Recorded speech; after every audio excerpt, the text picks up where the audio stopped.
Radio, live from Woking at the NHS England event, GP Carer Quality Markers. And over the next couple of hours, you'll be joining us live here on Carers World Radio Plus, streaming on the internet. And we're looking at this event, as I say, the GP Carer Quality Markers. Hopefully over the next couple of hours or so, we'll be finding out exactly what those are. The event in Woking involves a number of speakers and a number of topics, all related to the care quality markers. Perhaps do this in slightly reverse order, working up to the opening part of the event. We have topics such as Surrey GP carer breaks and the GP carer's prescription. Now, you don't have to just be in Surrey to find out information about this. It's Surrey, as I say, as the example, but it could be anywhere. It could be Lincolnshire, it could be Manchester, it could be Scotland, it could be Wales, or maybe Scotland and Wales are a little bit different. This is an NHS England event, of course. Also looking at supporting young carers in general practice, creating a carer-friendly GP practice, an introduction to young carers and general practice. So looking very much in the context of the GPs. We'll be hearing from Dave Ross, Leadership Support Patient Experience Team Manager for NHS England, on the subject of quality markers. We'll also be getting the carers experience from Janice Clark, who's Carer Governor of Surrey and Borders Partnership NHS Foundation Trust. And also we'll be hearing from Dr. Sue Tresman, Vice Chair and Lay Member for Quality and Clinical Governance in the Guildford and Waverley Clinical Commissioning Group. So there's a lot of long titles there. And the whole event will be introduced by David McNulty, Chair of Surrey Heartlands Health and Care Partnership, who it's a little difficult to know whether he's actually started at the moment. I suspect not. Anyway, so some of the sort of things that you might like to think about are indeed, I think he may have just started. So let's listen in to what he's got to say. And we've been working in a partnership for about 18 months. It's interesting, I always think that we're not doing anywhere near as much as we ought to be, and then I'm told that we're doing far more than the rest of the country, which is interesting. So from that point of view, I'm pleased I'm in Surrey, and quite worried for some part of the rest of the country, to be honest. And I'm really thrilled to be here today because actually, I've just been told, just been told about a major award that we won this morning in effect, and basically endorsement that some of the approach that we use for carers is recognised as outstanding practice. The challenge in my mind. Challenge in my mind is that across the country, everybody knows that carers are absolutely crucial to effectively providing caring support. But equally, we know that there's degrees to which that's inconsistent, incoherent, and not supportive as it could be to the people and the needs. And I'll just share my own experience very briefly. I was only a carer for a very short period of time.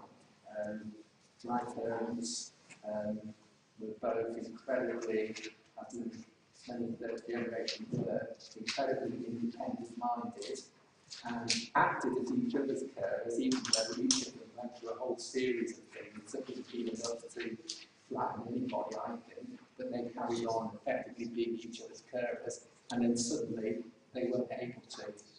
And then my mother died, and then my father was effectively bereft and really struggled for a period. And I know that my sister and myself found it absolutely exhausting trying to support him in that last 12 to 15 months. And as I'm talking, I've been absolutely honest as a bit of me, but still feel incredibly guilty because on the day he died, as well as being incredibly sad, I was actually relieved as well. And that's a really difficult set of emotions that I had to work through at that time. And So although I thought I knew what it was like to be a carer, like so empathetic and all those things that you congratulate yourself on, until it happened to me, I didn't realise just what a challenge and difficult role we ask people that we call carers to take in our communities and our places. So I suppose what I'd like to say is I'm mainly here to listen. It's really helpful to me because tomorrow morning we're in the joint committee, which is the body that thinks through all the key decisions that we take around commissioning services in Surrey Heartlands. And one of the things I'll be taking in with me is all the thinking and thoughts and ideas that I'll pick up this afternoon. So it's really well timed. I'm looking forward to a very informative, engaging afternoon, and I'm going to hand over to Sue. And thank you very much for listening and coming to attention so quickly.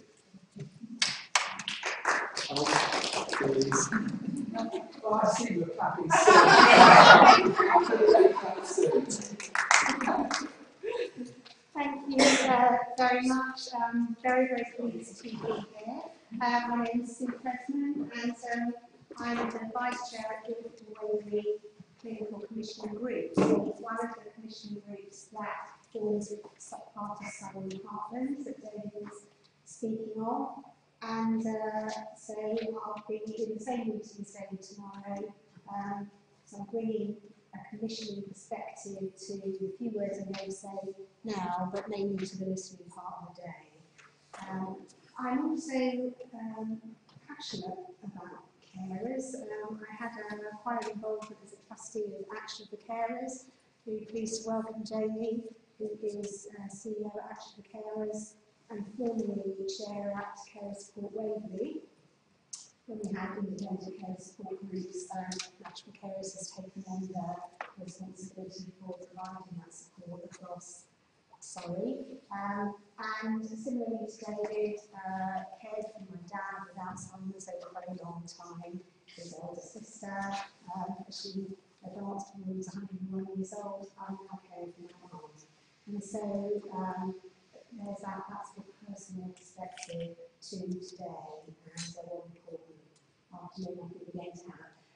Debbie Hustings, our Carers Partnership Managers, put together some brilliant slides, and she's going to help me to just really set the context very briefly for this afternoon. So I've got a few notes about the first few slides, and thank you for pressing the button appropriately. I'd like to echo what David said about caring. I think it's probably the case for the vast majority of carers that the responsibilities grow and sort of almost sneak up on people over a long period of time without the carer necessarily thinking they've become a carer. You know, that's all about looking after. I like to think that's the term, looking after people. But it's a cumulative sort of activity over time. Sometimes it happens very suddenly, of course, without time for any sort of preparation. And sometimes you're so young, perhaps you was born as a young carer into a role and you don't really know that there's any different kind of life you might be having as a young person, because you've been sharing responsibility and taking responsibility, caring and looking after caring for some time. I suppose the key thing is it's provided unpaid. It's a voluntary activity, and so that's the sort of looking after, but without pay. I think sort of sets aside the carers we're talking about today from care workers who professionally provide and very valuably provide support to people who require assistance. David, if we look at the statistics there, the key one that jumps out for me there is that 3 in 5 people, so a majority of people will assume that role of looking after and caring for people at some stage, and it pretty much affects males and females in just about equal numbers. The sort of nature of the caring role, Janice, thank you very much, is going to come and talk about the personal perspective in the next slot. But when I was thinking about what are we talking about? And what's this quality mark going to be a framework to provide support for caring? Very long hours, very few breaks, no pay, can be isolating, very cumulative, so it might start off where you're just offering isolated piece of support, maybe take someone shopping, whatever, but in many cases that responsibility is cumulative, it grows over time, and can grow to the stage where it needs very little space really for your life outside of caring.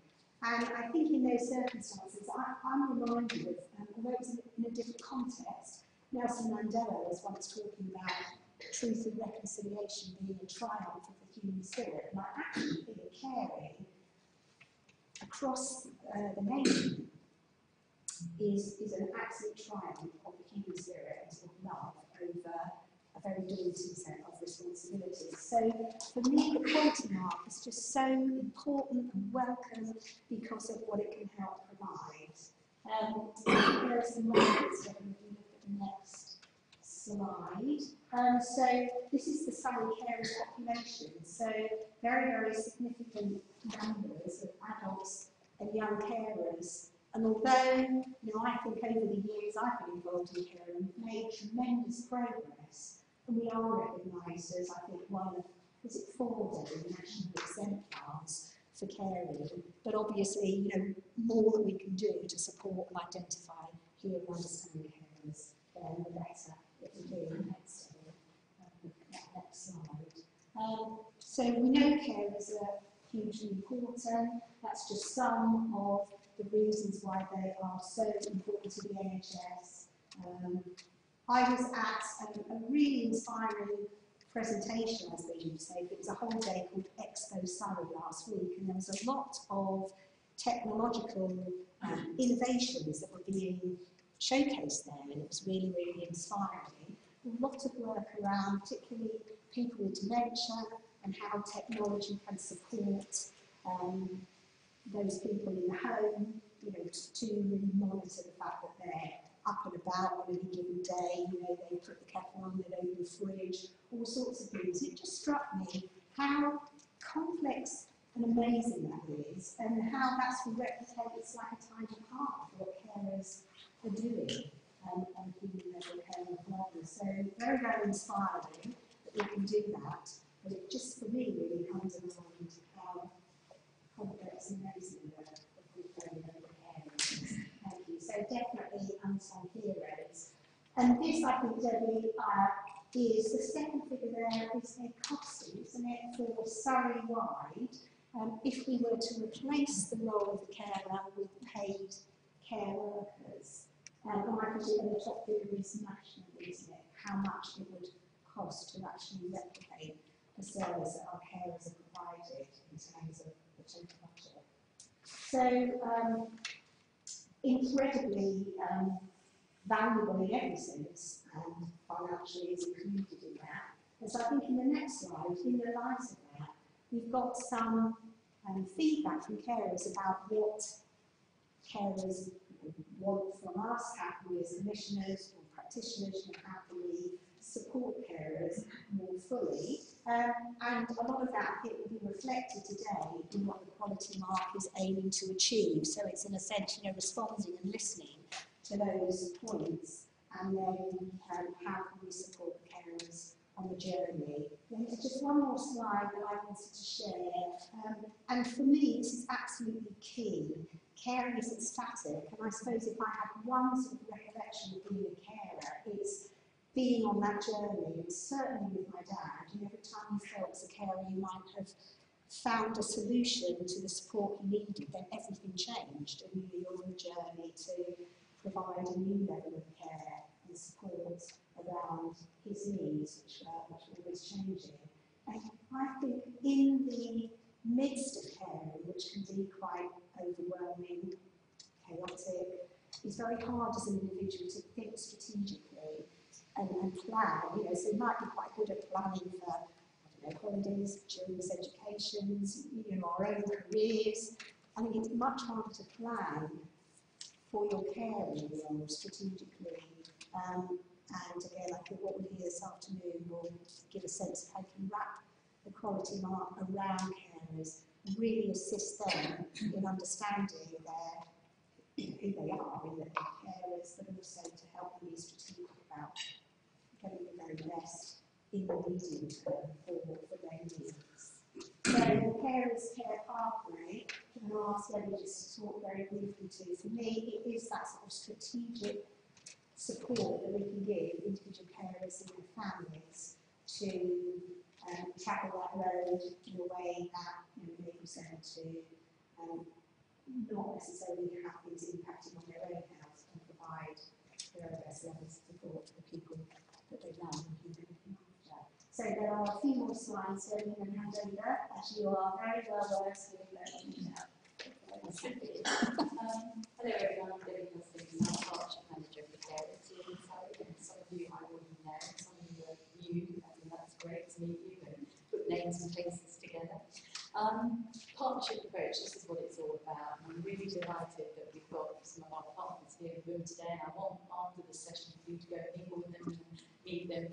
Can I introduce my lovely colleague Jenny Pringle? Jenny Pringle is here representing Crossroads Care Surrey, who are provide respite care here in Surrey for carers. Richard Bailey, who manages the GP Carer Break Service, and is here to talk a little bit about that. And finally, Jamie, who was already introduced by Sue, Jamie Gold from Action for Care in Surrey. We've also got in the room Catherine and Bon and Maria and John Banks, who are all coming from social care. And clearly, if we're to have a good integrated support service, we need to work smarter, because I don't think any of us can work any harder. And finally, my lovely colleague Claire Burgess, who's here representing public health. Okay, so what is the one thing that we all have in common? I'm not sure many of you at practice level will be aware of this, but we do have an overarching strategic framework that we work to, which is based on the NHS England Carers Toolkit. And in Surrey, this is called the Surrey Carers Memorandum of Understanding. It's just over 1 year old. It was agreed by our Health and Wellbeing Committee January 12 last year. And what it is about is it sets down 8 principles. It's very much based on the NHS England principles, and we will make sure you have copies of that. But it's about, this is what we're all about here today. So one of the things that we need to consider is how a carer goes through that journey. So Sue was talking about that continuum of care, but how it might change and escalate, and how at other times it may be static. What we need is a pathway that fits every caring scenario. And the great thing about my role is that it's not rocket science. It's really, really simple. And it goes back to what we were talking about right at the beginning. It's about what carers most want from us in the NHS is identification. Okay, so I'm going to give you some shocking statistics now. 70% of carers will start their caring journey in an NHS setting, but only about 10% will identify. Okay. And that's partly, I think, alluding to what Sue was saying about that term carer. It is problematic. I think we've just got to work with that. And so what we have to do is look and be proactive about identifying people who have a caring responsibility. So what we have here for our practices is we do some annual reporting on performance right across the system, 125 practices, and we work also with 2 NOD practices in Surrey. And we do an annual survey on GP carer registration. So this, I'm sort of talking to this side of the room, not anything about anything to, but these are all our practice professionals. And so what that is that 918G and 918H young carer. If you're familiar with those codes, I know you've got a snowman coming on board, but those are the codes we're using, and I understand they're going to shadow the anyway. So most of you, and I know you'll have seen our emails about providing us with data that have responded to that data, so thank you very much. And you will see year on year we've seen steady growth of how many carers are registered. And carers do come in and out of caring, so this population is never static. So nationally, 2 million people will come into caring. And every time someone gets a diagnosis, someone else is getting a diagnosis to become a carer. So That's often why people start caring during the GP setting. Okay, so what tools do we have? Well, we have the carer's prescription, and I know my colleague Richard's going to talk a little bit about that later. But basically, this is the mechanism by which any health professional can refer carers to support, and we've got some of the providers here in the room that receive those referrals and who action it. So we're going to talk a little bit about that. So what services do we currently provide? Well, there's a nice long list there, but what we tend to say is that the one that we always recommend that you tick the box of is information. Information is so important to carers, and even if they don't want it there at the time, it's a resource that they can refer to later. The other one we always recommend that you refer to is Action for Carers Surrey, because Action for Carers Surrey now hosts our adult carer support service and our young adult carer support service. So they're the frontline workers who are doing that one-to-one caseload and also providing other support and forms of training, advocacy, and amongst other things. And there's the team, actually. It's nice to have a picture of the team because they don't often come out of the office. But these are some of the ladies who will be taking your calls. And this number, although it was very well marketed out to carers when the launch took place last April, it's less well known amongst professionals. These ladies and the other staff in the office are there to support you. So if you've got specific issues with a carer in your practice, use this number, call them, or if not, use the email, and they will provide you with support. Now, you might wonder what all that is about and what difference it makes, and I really appreciate at your level that you send referrals out, you maybe get the referral saying it's been discharged, but you don't know what impact that's had. I'm hoping these films are now going to work. This is Sarah. And she's not coming out. Just bear with us while we get going.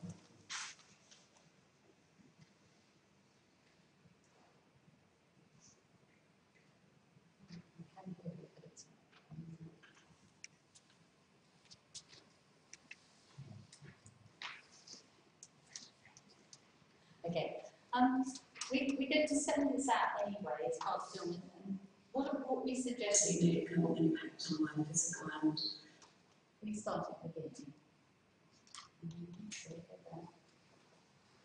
Because I think it's really important to hear the voice of the carer themselves. Hello, I'm Sarah. I'm a single parent carer of 2 grown-up children with ASD and ongoing mental health problems. I've also been a remote carer for my father with dementia until the beginning of the year when he sadly died. Being a carer to have been for nearly 30 years has had a significant impact on my physical and mental health because of the stress and anxiety. I haven't had a night's sleep for 30 years. It's also impacted on my ability to sustain and form relationships and friendships because I just don't get a chance for a break and I'm on call 24/7. It's probably resonating with some of you, and you probably see some of these carers at practice. But Sarah had a GP carer's prescription, and this is what... I've been able to have a GP carers break, which has allowed me precious time out. This has made me feel that my role is valued and recognised. I'm excited because it gives me permission to put myself first for the first time in 30 years. And as a result, I've also been able to access other carer support services, such as Action for Carers Learning and Work service. They've helped me with information and direction, with possible work options, and also carers, a local carer support service, which has included help with advocacy, welfare benefits advice, and emotional support. This has helped ensure that I don't feel so isolated in my carer's role, and the advocacy services have been really significant for me, helping me deal with professionals. This support has simply saved my life. It's pretty powerful, isn't it? I've seen it a few times, and it's still amazing. Okay, so this last slide is just really me saying we need to think families. I've actually taken this off a colleague of mine from NHS England. One day we'll be sued for copyright use. I do think it's actually a really important message here that what we do in the NHS, we focus in on the patient, but actually it's all about wraparound care around that patient that often needs as much support. So I'm hoping that today you'll hear a little bit more about that. Those are my details, and I'm available to help support you amongst other colleagues. And we're now going to go on and have another presentation from Janice, who's going to talk about the carer's perspective. Hello there. I know that Sue was talking about the roadmap. I'm going to just give you a few scenarios from that roadmap, that journey through life. But many of you will probably be currently taking that journey. Some of you may have had that journey, and some will be embarking on it at some point. I've been caring for about 50 years, so if you kind of calculate, I was about 18 when I first took on a caring role for a very close relative with a mental health concern. I went into it with no understanding really of mental health issues, no skills. There wasn't a term about caring or carers. It's just what people did. And that's how a lot of carers, as you've heard, still see themselves today. My children, when they came along, became young carers, and as grown men, they are still feeling the impact of their childhood as young carers. And indeed, some of my grandchildren are now young carers. We see forward about 20 years. So about 30 years ago, my mother had a very severe stroke. I was about 45 at the time and still quite at the peak of energy and so forth. I hadn't long gone back to what I call serious work, going back to work. I worked in the NHS path lab at Greenlees Hospital. But as a result of her stroke, which actually left her with dysphasia, dementia, and a wheelchair user, I had to get on work in order to care for her. I have to say I was led by my heart and not by my head. And I wasn't given really any informed choice about it. She didn't recognise who I was, so that had an enormous impact, and anybody who's cared for somebody with advanced dementia will know it's like a living bereavement. So you've lost the person that you've loved, really, because they just don't know you anymore. My GP became quite worried about me, and I thank her for that she actually saw me. And she asked me, are you getting all the welfare benefits you're entitled to? And I said to her, I don't know, what are they? And she said, I don't know. So her intention was great, but she didn't know how to deliver the goods that I needed at that time. And I felt really sorry for her, and I thought there must be a better way to empower, not just carers, but the people who are there to support us. A bit further on in the caring journey, because my mother had severe physical disabilities, I used to have to move and handle her many times a day. I can't tell you how many times a day, in order to get her up, to get her out, go to the day centre where I've got a few hours of respite, get her back, take her in shopping. It was just endless. So the inevitable happened, and I eventually did pull my back quite seriously. And she had to go into a short-term break for a while until my back healed. So again, I went to see the GP, a different one this time, but they only saw me as their patient. They didn't see the carers stood before them. And so consequently, the only thing that was offered me was the healing for my back. But no preventative steps were taken. So much that we know now that could have been done to do a risk assessment, put proper equipment in, give me more training, all of these things. They just weren't on anybody's radar then. I'm glad to say that that experience did lead to the establishment of our moving and handling service that we now have in Surrey, but it wasn't available then. In fact, when I first started caring, I think there was only one carer support scheme in the whole of Surrey, which was in Woking. So there was nothing in my area. I didn't know another carer. I didn't know who to offload to, no peer support. Just imagine that. So different to how it is now. As time went on, obviously my mum came to the end of her time, and a district nurse came in and said, I can't believe you've been struggling like this for 5 years, and wanted her to put her in a nursing home for the end of the time. You can't manage this is too much. I mean, apart from the fact that I've been managing it for 5 years. But another GP again, but one of my GPs came along and said, no, you've put so much investment into this caring journey that we're going to support you in seeing it through. And with their support, my mum was able to die at home. So again, I would thank them very much for that, because that's really important to people, that they can see the caring journey right the way through, with support, of course. And since that time, I've been juggling the care of a number of elders, my mother-in-law, 2 aunties, one who reached 100, and another auntie who had a life-limiting illness. And I cared for those at a distance, and that's not always recognised, is that we can provide huge amounts of care, but not necessarily live with the person we're caring for. So we were doing that at a distance. And my adult son became quite ill. Unfortunately, he's plagued with a mental health problem too. And with all of this going on in my head and juggling all of these various tasks, practical, worry, whatever, I had some rather disturbing symptoms, and I actually thought I was having a stroke. So I called 999 and whisked off to the emergency department for Park Hospital, where they confirmed I wasn't having a stroke, but I underwent lots of tests, and then they discovered I had anxiety and panic attacks. And so after time with therapy and medication, you know, that kind of, then that went. It comes back from time to time, particularly when I'm stressed with caring issues.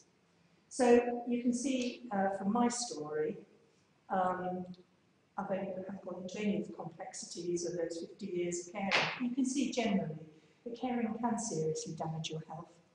And over those 30 years, carers like me, and with our colleagues from Health and Social Care, we've moved mountains to improve the lot of our fellow carers.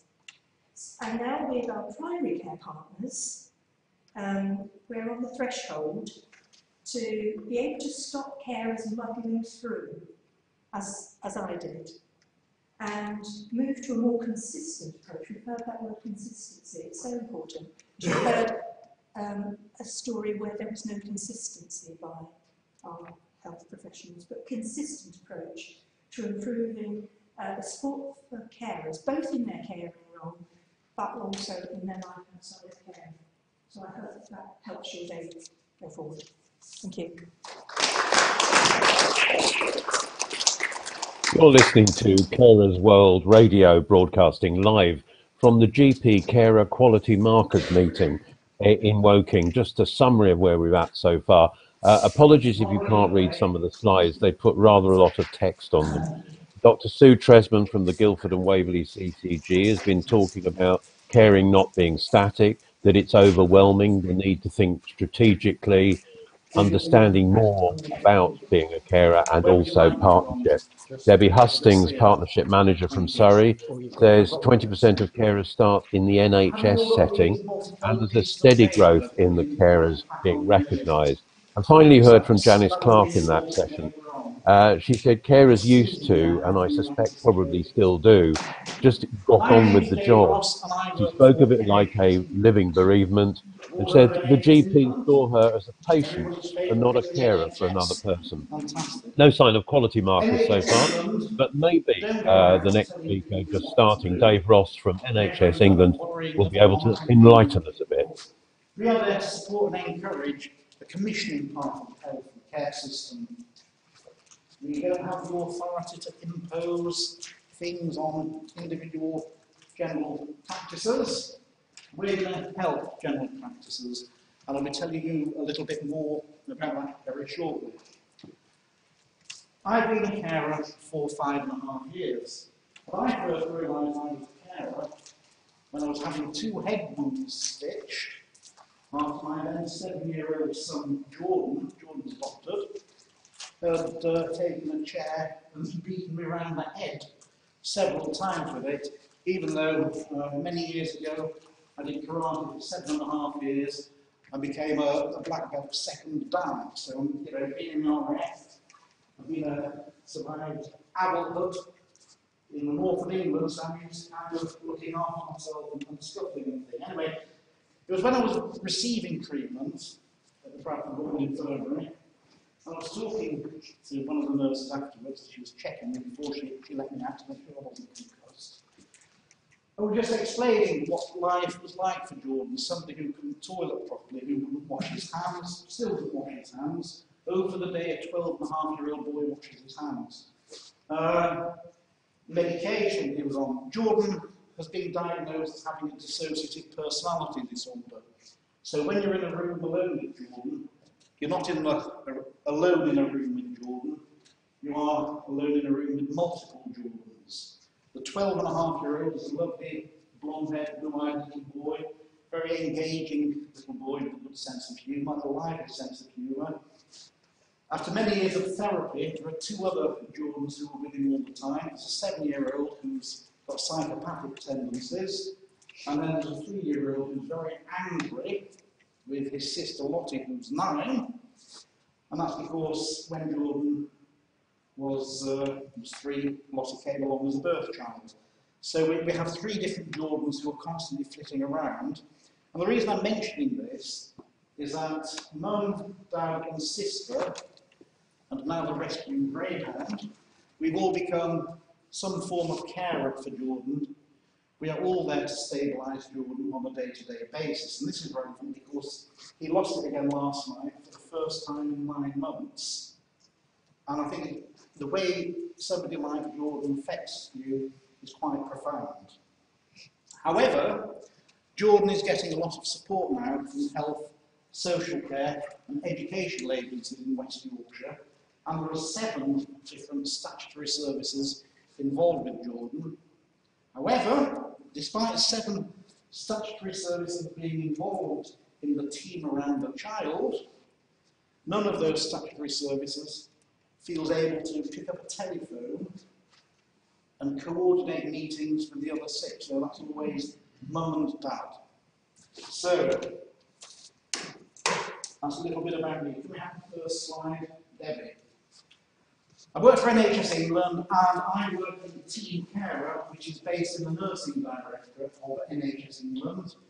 And there are 5 people in NHS England, one of whom works on carers full time. That's not me.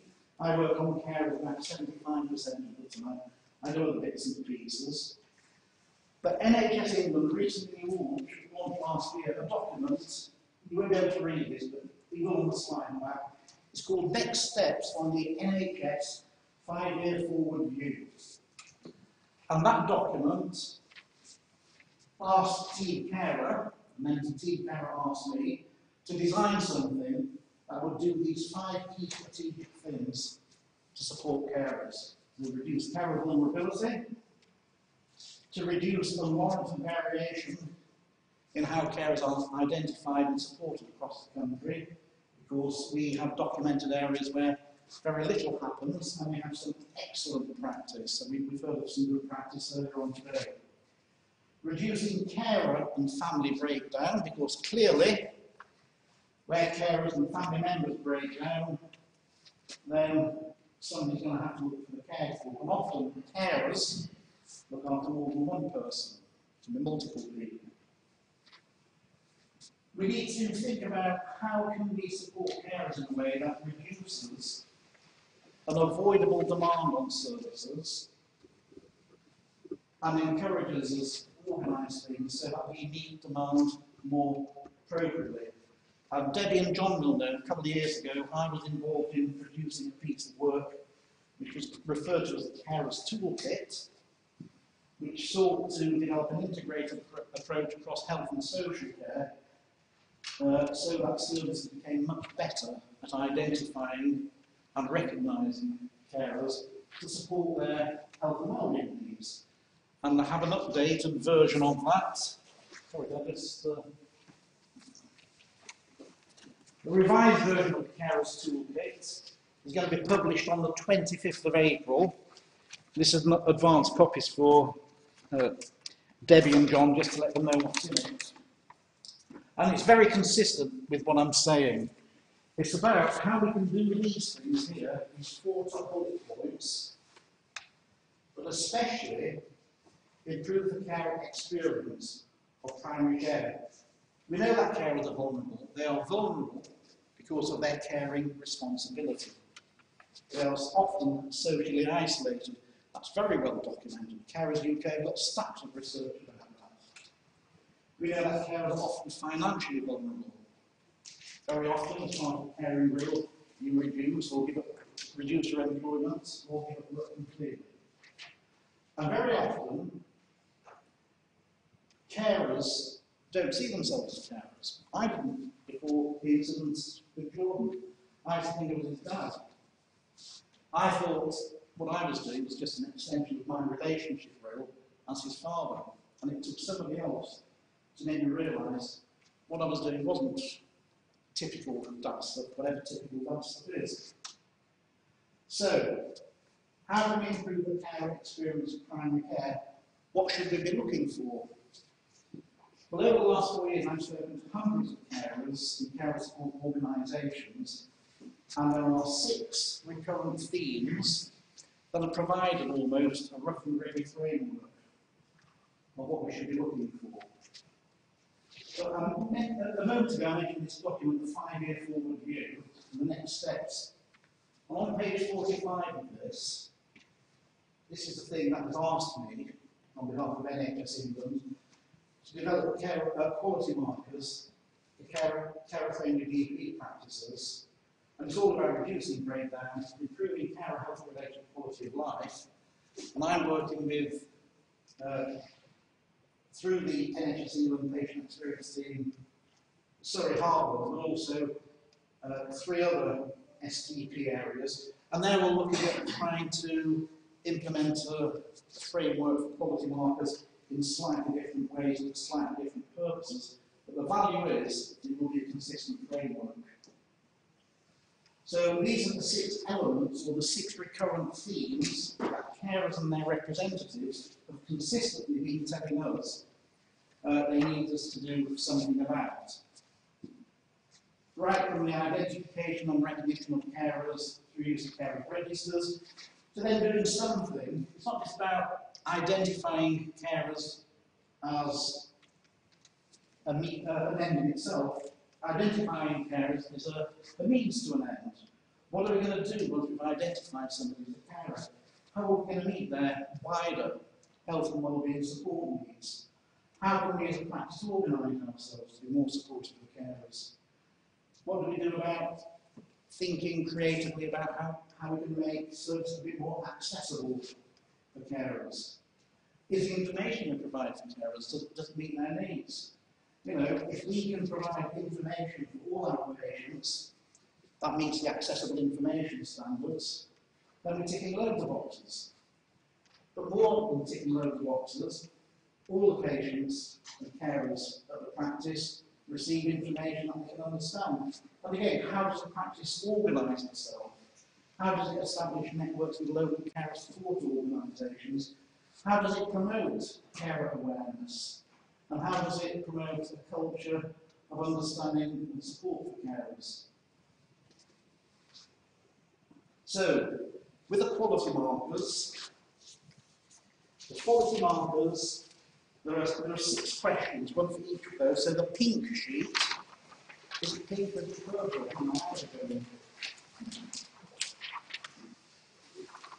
There are essentially 6 questions, and next to each question are some practical ideas that are there to suggest the kind of things a practice can do to demonstrate how it's meeting that quality market. Now we understand and know, nobody doesn't copy your knowledge, certainly not myself.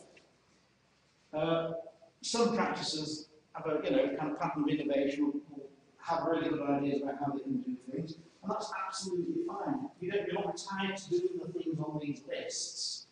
These are just indicative suggestions to get you started. If you've got other ways of engaging and supporting carers, that's absolutely fine, just include them. But what the proposal is with this quality marker system, at the end of the year, the yellow sheet, you do a kind of online declaration which just sets out how the practice has gone around supporting carers according to that quality marker framework.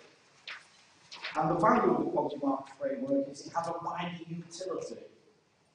And this is a really exciting bit, I'm sure it would be for practices, because we know that if a practice can do one piece of work for multiple purposes, then it's more inclined to throw its weight and resources behind it. And that's understandable. We are mindful of the burden on general practices. So the Care Quality Commission endorsed this morning, this framework, if you do this whilst you're, and use it as part of the evidence for your CQC inspection, this would help you get an outstanding award for your practice. So the CQC is prepared to endorse this framework as outstanding practice. That's really interesting. On the plank sheet, well, the first of the two plank sheets, a summary of key benefits. And these are reported benefits from carers, carer representatives, some practices and practice managers who have engaged with over the last 18 months. And these are just some of the key ones. And I think it's useful just to have these to reflect on and think about. So, we're not just talking about doing stuff to identify and support carers. Well, yes, we are. But we can do that. And in doing that, we can be meeting the requirements of the Care Quality Commission. Some parts of the country have local incentive schemes around practice standards. Is that the case in Surrey? Would this work against those? It certainly would embrace Manchester, or been fairly recently. What are the benefits for carers, the cared for, and for the practice? So you get some there. And again, going back to the beginning, reducing avoidable demand. If we can get it right for carers, we are going to reduce avoidable demand. We're potentially going to reduce quite significantly the levels of anxiety suffered by carers, the cared for, and occasionally, as I've lost in practice a couple of times, practice staff not present regularly. Significant reduction in prescribing budgets. So there are a number of clear benefits, financial, social, some of our moral, to supporting carers. It does have a wider utility. The next. So, just to summarise how it works, we meet over 6 areas of quality of the care experience. We choose 2 of those practical ideas for each of the 6 areas. There's probably evidence on this online tool.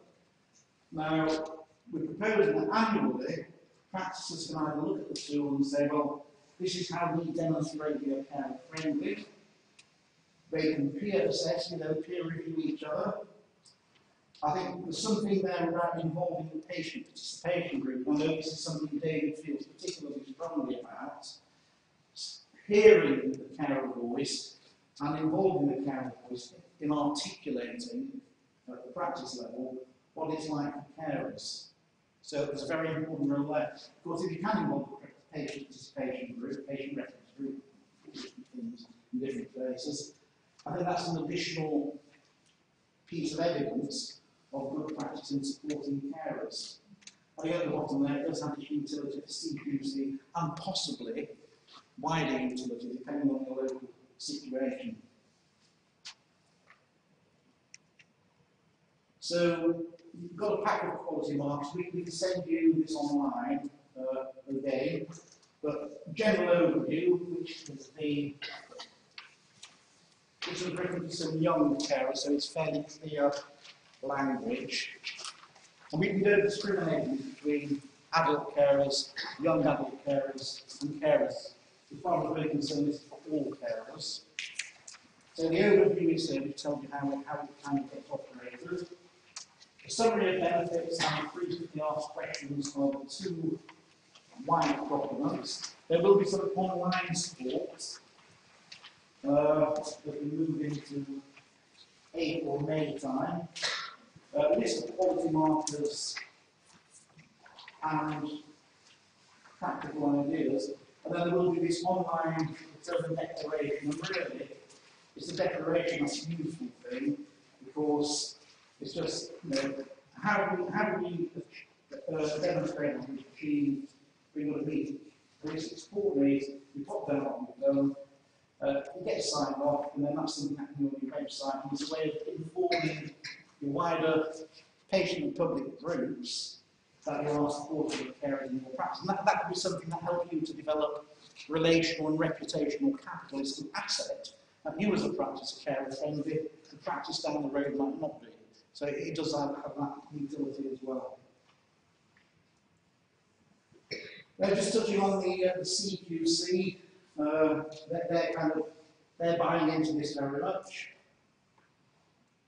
Okay. And that's it. So if you want further information, that's the best place to get them. Or if you have a bespoke query, maybe Debbie or John or Ron or various other people can send those to me directly. I do spend a lot of the time on the train, often in tunnels. So that's probably as good a way as any of getting hold of me.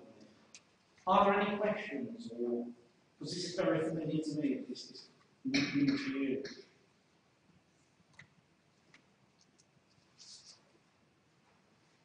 Does anybody want to challenge anything? I mean, what people happy, you know? Yes. Yeah, can I ask a question? You said, so the declaration, is filled in and talks about what the practice has been able to do. And then you said you had it signed off, so who would do that? That'd be like the well, it could be in the practice? A self-declaration, okay. Or you put on there, have we involved the PPG? Yeah. Have we involved neighbouring practices? What's been the process? Right. Now, once every 5 years, or more frequently if your performance warrants it, this is something the CQC would take into account. It's a piece of evidence they would be looking for. Okay. So any of those sort of methods? Yeah, so if you consistently prove you've been doing these things, if you're running with this scheme, that can help improve your rating with the CQC. And that's from the mouth of somebody called Nigel Sparrow, who's their head of inspections. Okay, thank you. Yes? Is this enforced at the moment? Is this enforced at the moment? And is it coming already? It's coming into, that will come into force from the end of April. Once that document gets published, that document was waiving, it could be any document. That document was waiving earlier. And once that's published end of April, that's when it will come into effect. And that then, we will be publicising these online tools and things. And then it will be a year on from then. But yes, but we are working with Greater Manchester, West York and a couple of others at the moment, just doing kind of slow introduction to see how it goes. Sorry, you both put your hands simultaneously. I've joined the practice. I work for Park Road Surgery as a care coordinator. Yes. So I'm the key coordinator for over 75s in the event of a crisis. So I'm in charge of the yellow care forms, identifying carers. Now, it was an incentive that was put in place a few years ago, age surgery, and we all had a go at a member of staff trying it. It was pulled the funding, and then the partners kept me on board because it was proving so successful. But it is, it's very rewarding. And as I was saying to one of my colleagues here, sometimes the carers just need a sounding board. They do. Now, the GPs Absolutely. do not have 40 minutes to listen to someone who's just hit crisis and needs an ear. And it doesn't have to be the GP. No, it doesn't. Because of the CQC, we've had to badge it as quality markers for general practice. And I have It is to a say, team. last year we had our CQC and the care committee, we achieved an outstanding Yes. because of the extra support we were given to carers, to our over 75s. And yeah, I mean, why there isn't that kept going within the Surrey Heath area, I don't know, because it has proved so successful. And listening to these stories, I'm thinking, oh my goodness, we're doing so much of this already here. It's proved so successful. And if there were some of my carers here now, they'd be going, oh my God, we've got on there just to pick up the phone and go, I'm not coping today, what would you suggest? And I said, we hope from the field that may only Sarah saved her life. And it's heartbreaking because there are people out there really struggling, Yes. and they come into me and they say, no, I'm just his wife. No, I know you're his wife, you'll always be his wife, but you are now a carer. Yes. Let's put stuff in place. Oh, I might go better tomorrow. No. You might go better tomorrow, but then in 2 days' time we'll hit crisis again. Let's put things in place that if you don't want to use them, you don't have to, but you know they're there should you need them. And this is what drives me. It's probably too late for Jordan, to be honest. But, thinking ahead 3 or 4 years when the system's in, for the next parent Jordan, then maybe things will be different. But like you say, we've got another surgery 500 yards away that don't have any of this. No. And this is exactly the ones of variation. And this is, I work with my colleague who is a carer, a full-time carer. Her husband had a horse riding accident, is paraplegic from the neck down. As she's in the surgery 500 yards away, she hears me talking to my carers, and she says, I get no communication like you give from my surgery that is only 500 yards up the road. And that's not right, is it? No, it isn't. It's just trying to kind of encourage. And we have to, do we buddy practices up with each other? Because sometimes that can work well, but equally, sometimes it can backfire. And it's really not our place. As long as people are talking and discussing things locally and acting, then that's it for us, really. And off you go, because what's relevant for Surrey, Heartlands, isn't going to be relevant for Surrey in a city practice, let alone the kind of the leadership where I live, Hands over here, sorry. Are there any plans to set up a sort of a peer support group so that to encourage all the practices to share local experiences and support one another? I mean, that might not be national, I think, with the resources in the team, but I don't know if something for the local. Sorry, we could do something. But maybe we could actually, that's something, I think there is something about that. I'm not sure how to go about it. We have an NHS providers group, and I wonder Yes. if it's a subset of that, really. Maybe that would be useful. Jamie? Well, I think I work with the introduction of this, and I'll talk about the carers specifically. Jerry touched on earlier about the GP registration of carers, and was over a few years, 5 or 6 years, it's very double-digit growth every year in terms of adult carers. The number of young carers registered GPs is very, very low. And to just expand this problem for us is in the last 9 months out of service, about 585 referrals for young carers, only 1 came from a GP. So I think that it's not the total solution. There are a number of things that we're doing, working with our colleagues in health to ramp up the identification of them. And I think that the introduction is all part of that package to help address that title issue. And that's very timely, actually, so maybe I need to think about re-emphasising. I'll have a word with you kind of outside of offline of this meeting, as I say, so we can do something, because that does indicate all is not well, doesn't it? I think, we do very well, but I think there's more that could be done. Yeah. A great deal. But I think that because you rightly articulated so well, is that this is very timely in pushing. Yes. Let's get it in there so it's the thing.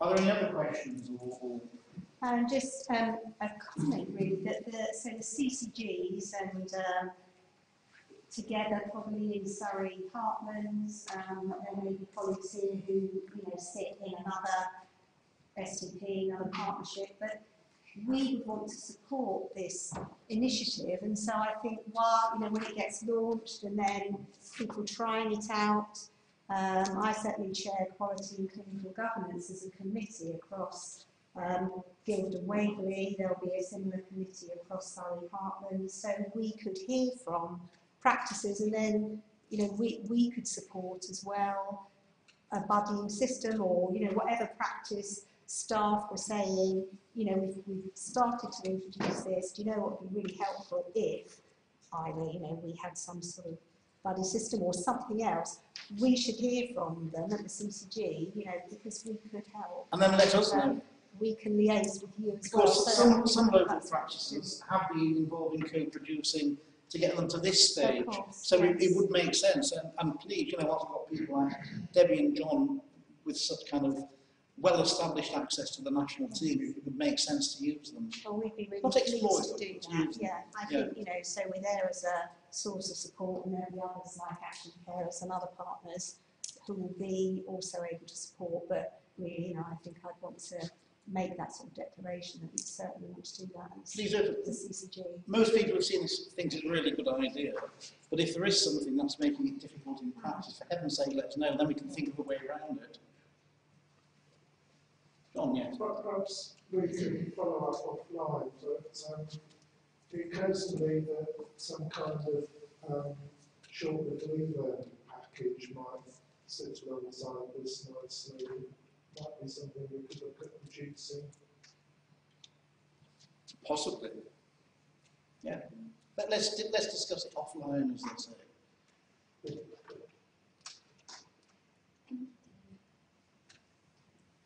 I think you're let off the hook now, Dave.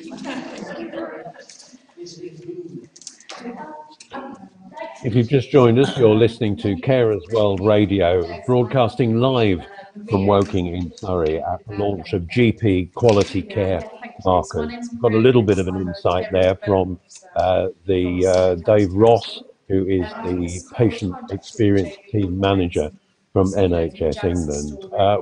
We're hoping to have a word with Dave later on in the programme to find out a bit more about it. It's aimed to reduce carer vulnerability, inconsistency and carer breakdown. We'll be looking more about that later on in the programme. But in the meantime, let's dip back into the conference again with Maria Lewis from Surrey County Council with an introduction to young carers and general practice. Let's hear what she has to say. Often when we talk young carer, there's a little bit of misconception perhaps about what a young carer is.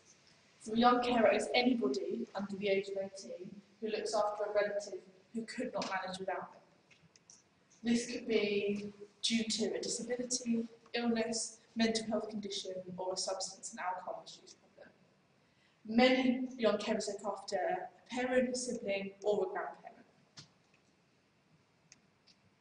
So what do young carers do? Often it's difficult to distinguish between a young person at home that's just doing their bit, helping out, and somebody who is a young carer. I think the real difference there is they do it because somebody at home can't.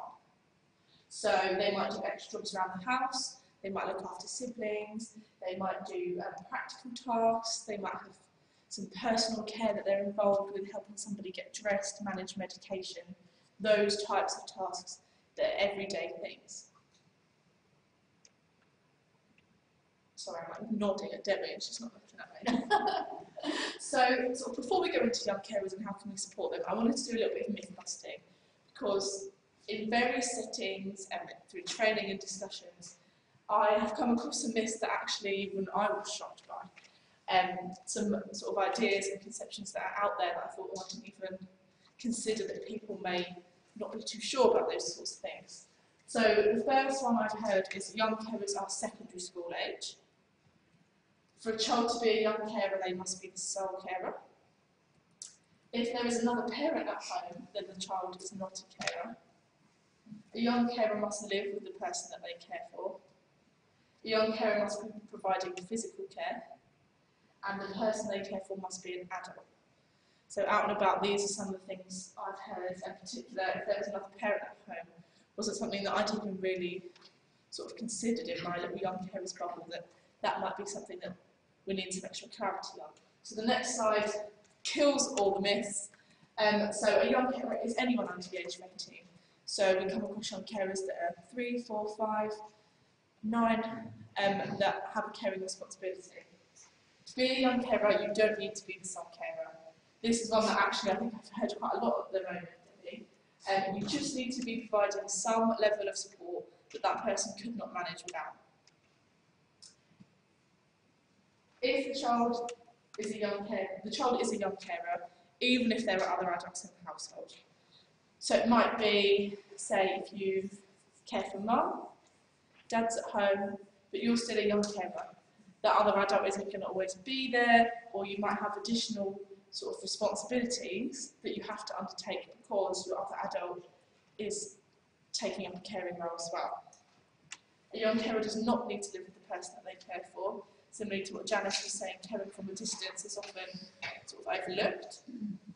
A young carer may provide physical, emotional or practical care, and a young carer may even be somebody of any age.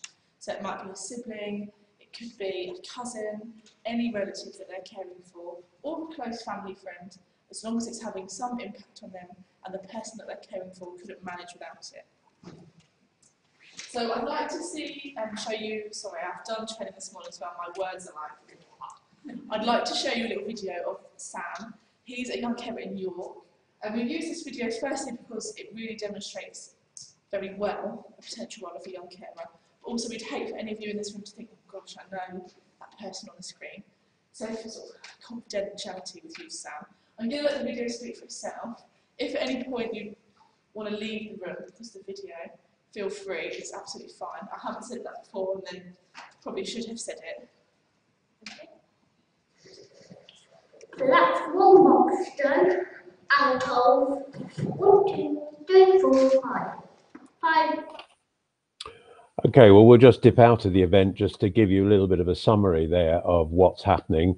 If you've just joined us, you're listening to Carers World Radio, broadcasting through the website at carersworldradio.com and bringing you the latest from the event in Woking in Surrey, which is the NHS England launch today of GP carer quality marks.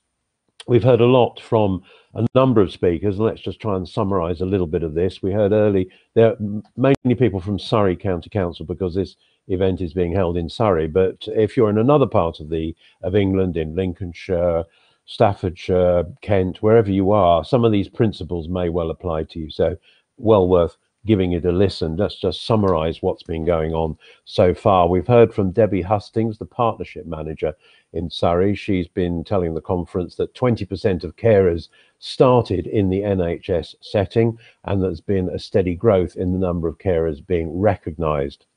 We've also heard from Janice Clark, who's a carer herself and a carer governor, and she's just said carers just do what they do, and we've heard that so many times from you here on Carer Radio Plus.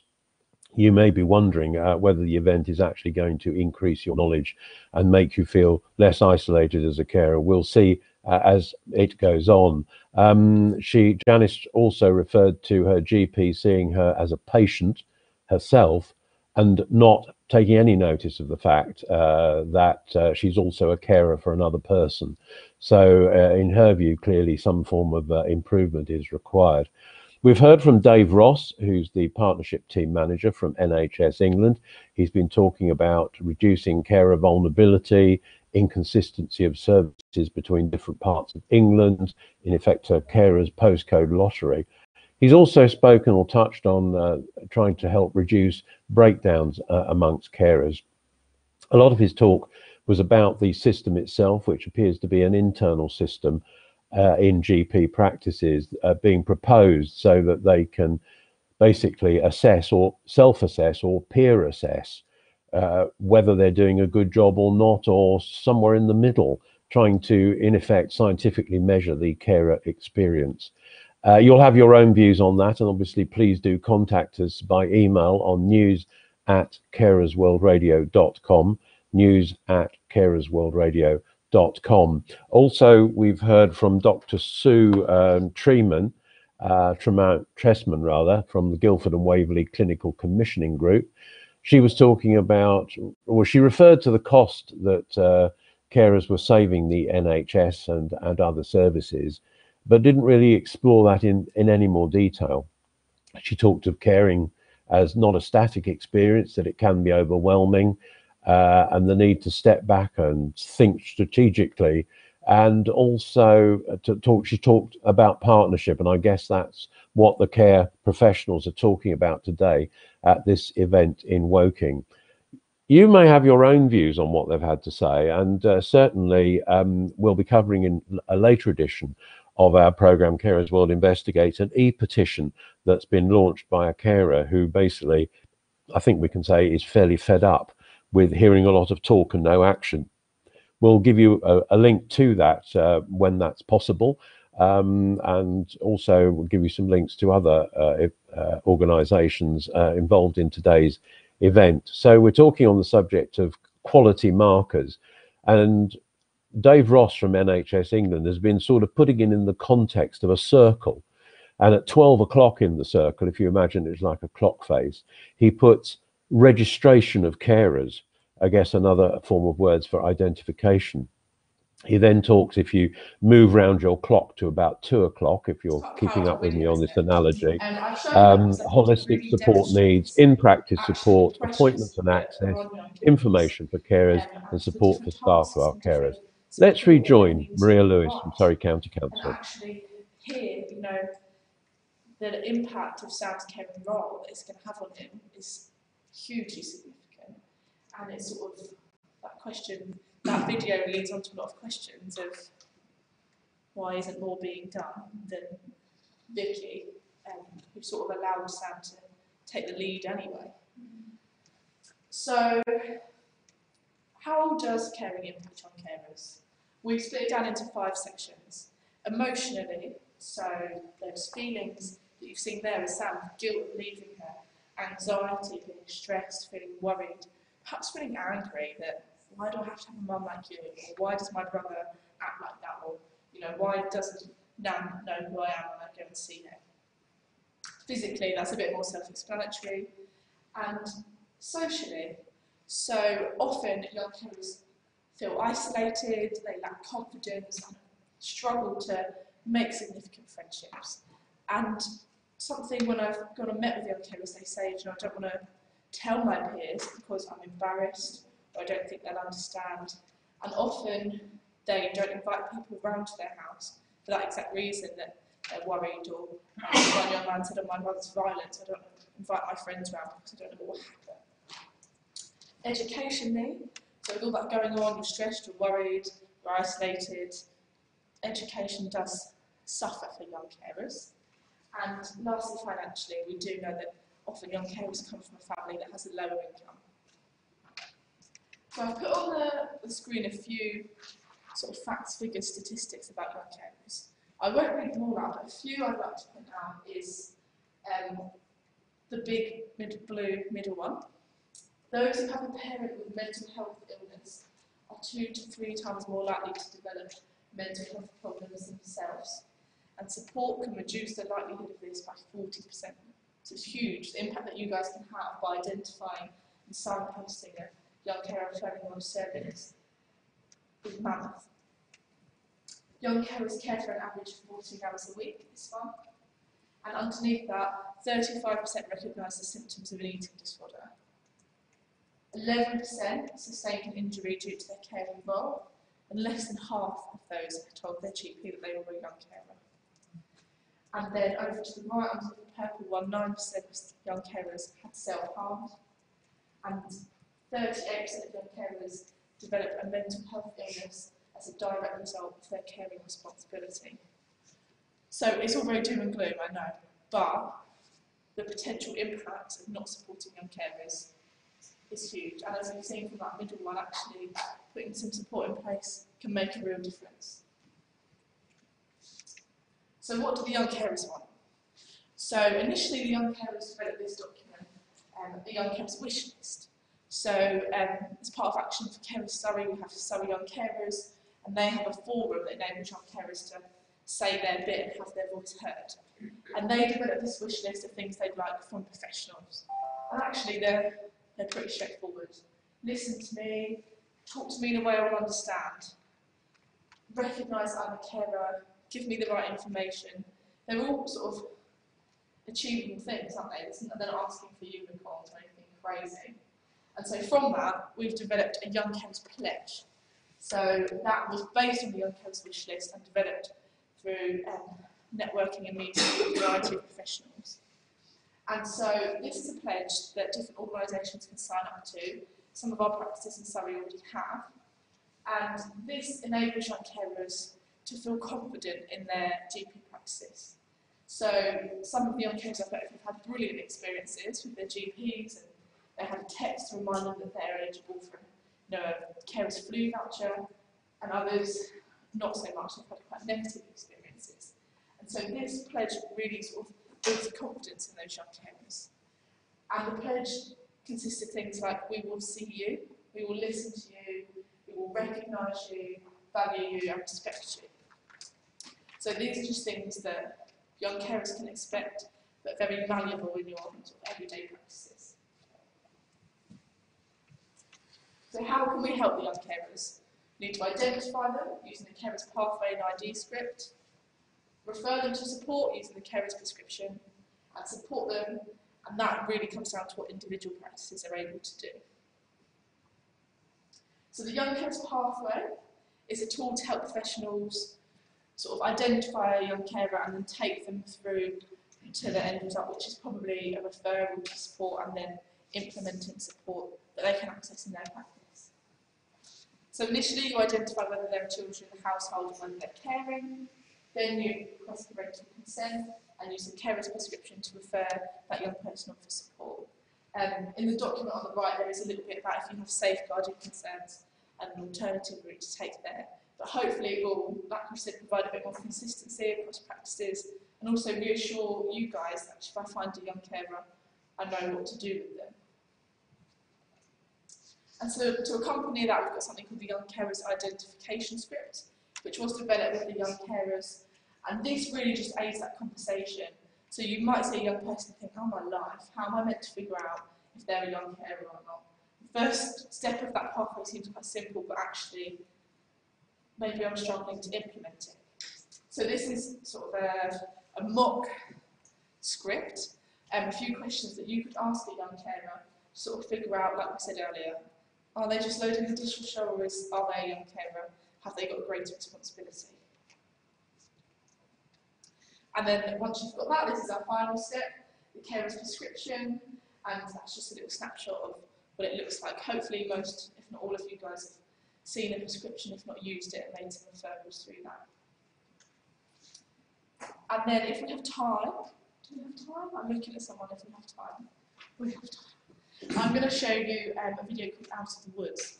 This was developed by the NHS Young Carer Health Champions, and it really shows actually a bit of support can make a huge difference. In this, it's a teacher, but that could be any professional. So as easily as it's a teacher, it could be you guys as well.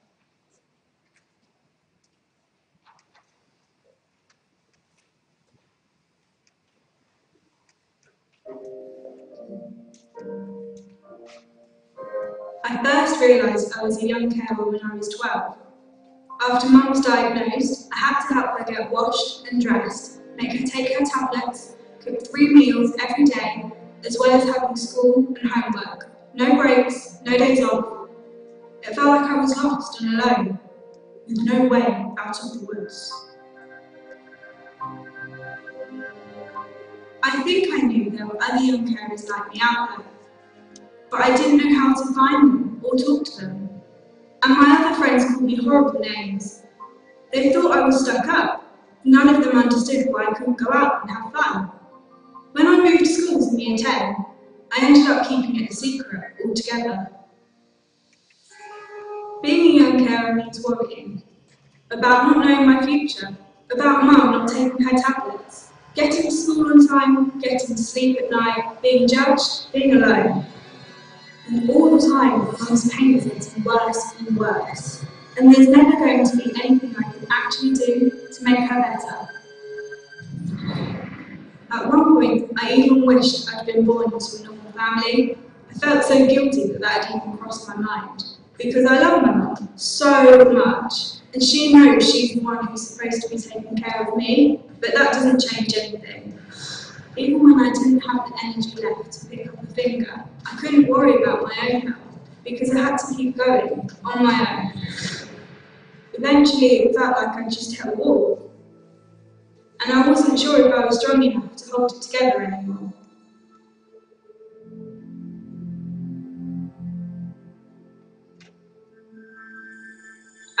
known what to say to a GP, even if I'd been brave enough to go.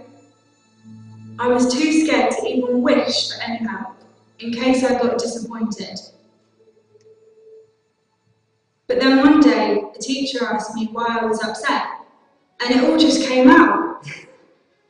She told me about a Young Carers project, and suddenly, there were people I could talk to, new friends I could make. I wasn't alone anymore. They even arranged extra help for my mum, and I felt like there'd been a load of bricks lifted off my chest. It was scary at first, but just having somebody to talk to who understood was such a relief. I stopped worrying about school so much. I started believing everything might be okay. I felt like I could be in control of my life again. I could be safe, happy, maybe even change the world. I didn't choose for my life to be like this, but the strange thing is, now I wouldn't have it any other way.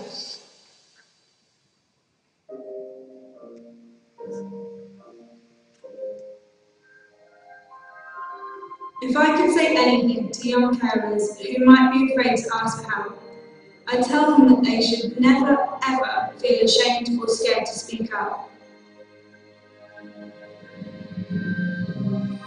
It may seem tough or hopeless, or like you'll never be able to smile again, but it gets better.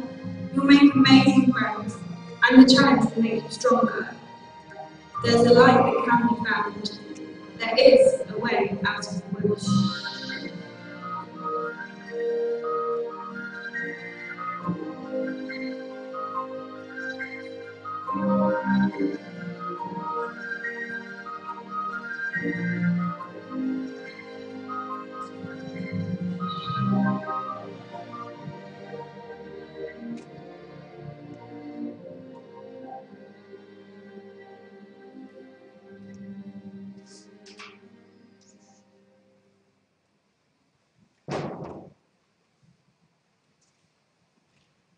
So just to end on sort of some ideas for some next steps for your practice. So we've seen some lovely things, but actually what can we do?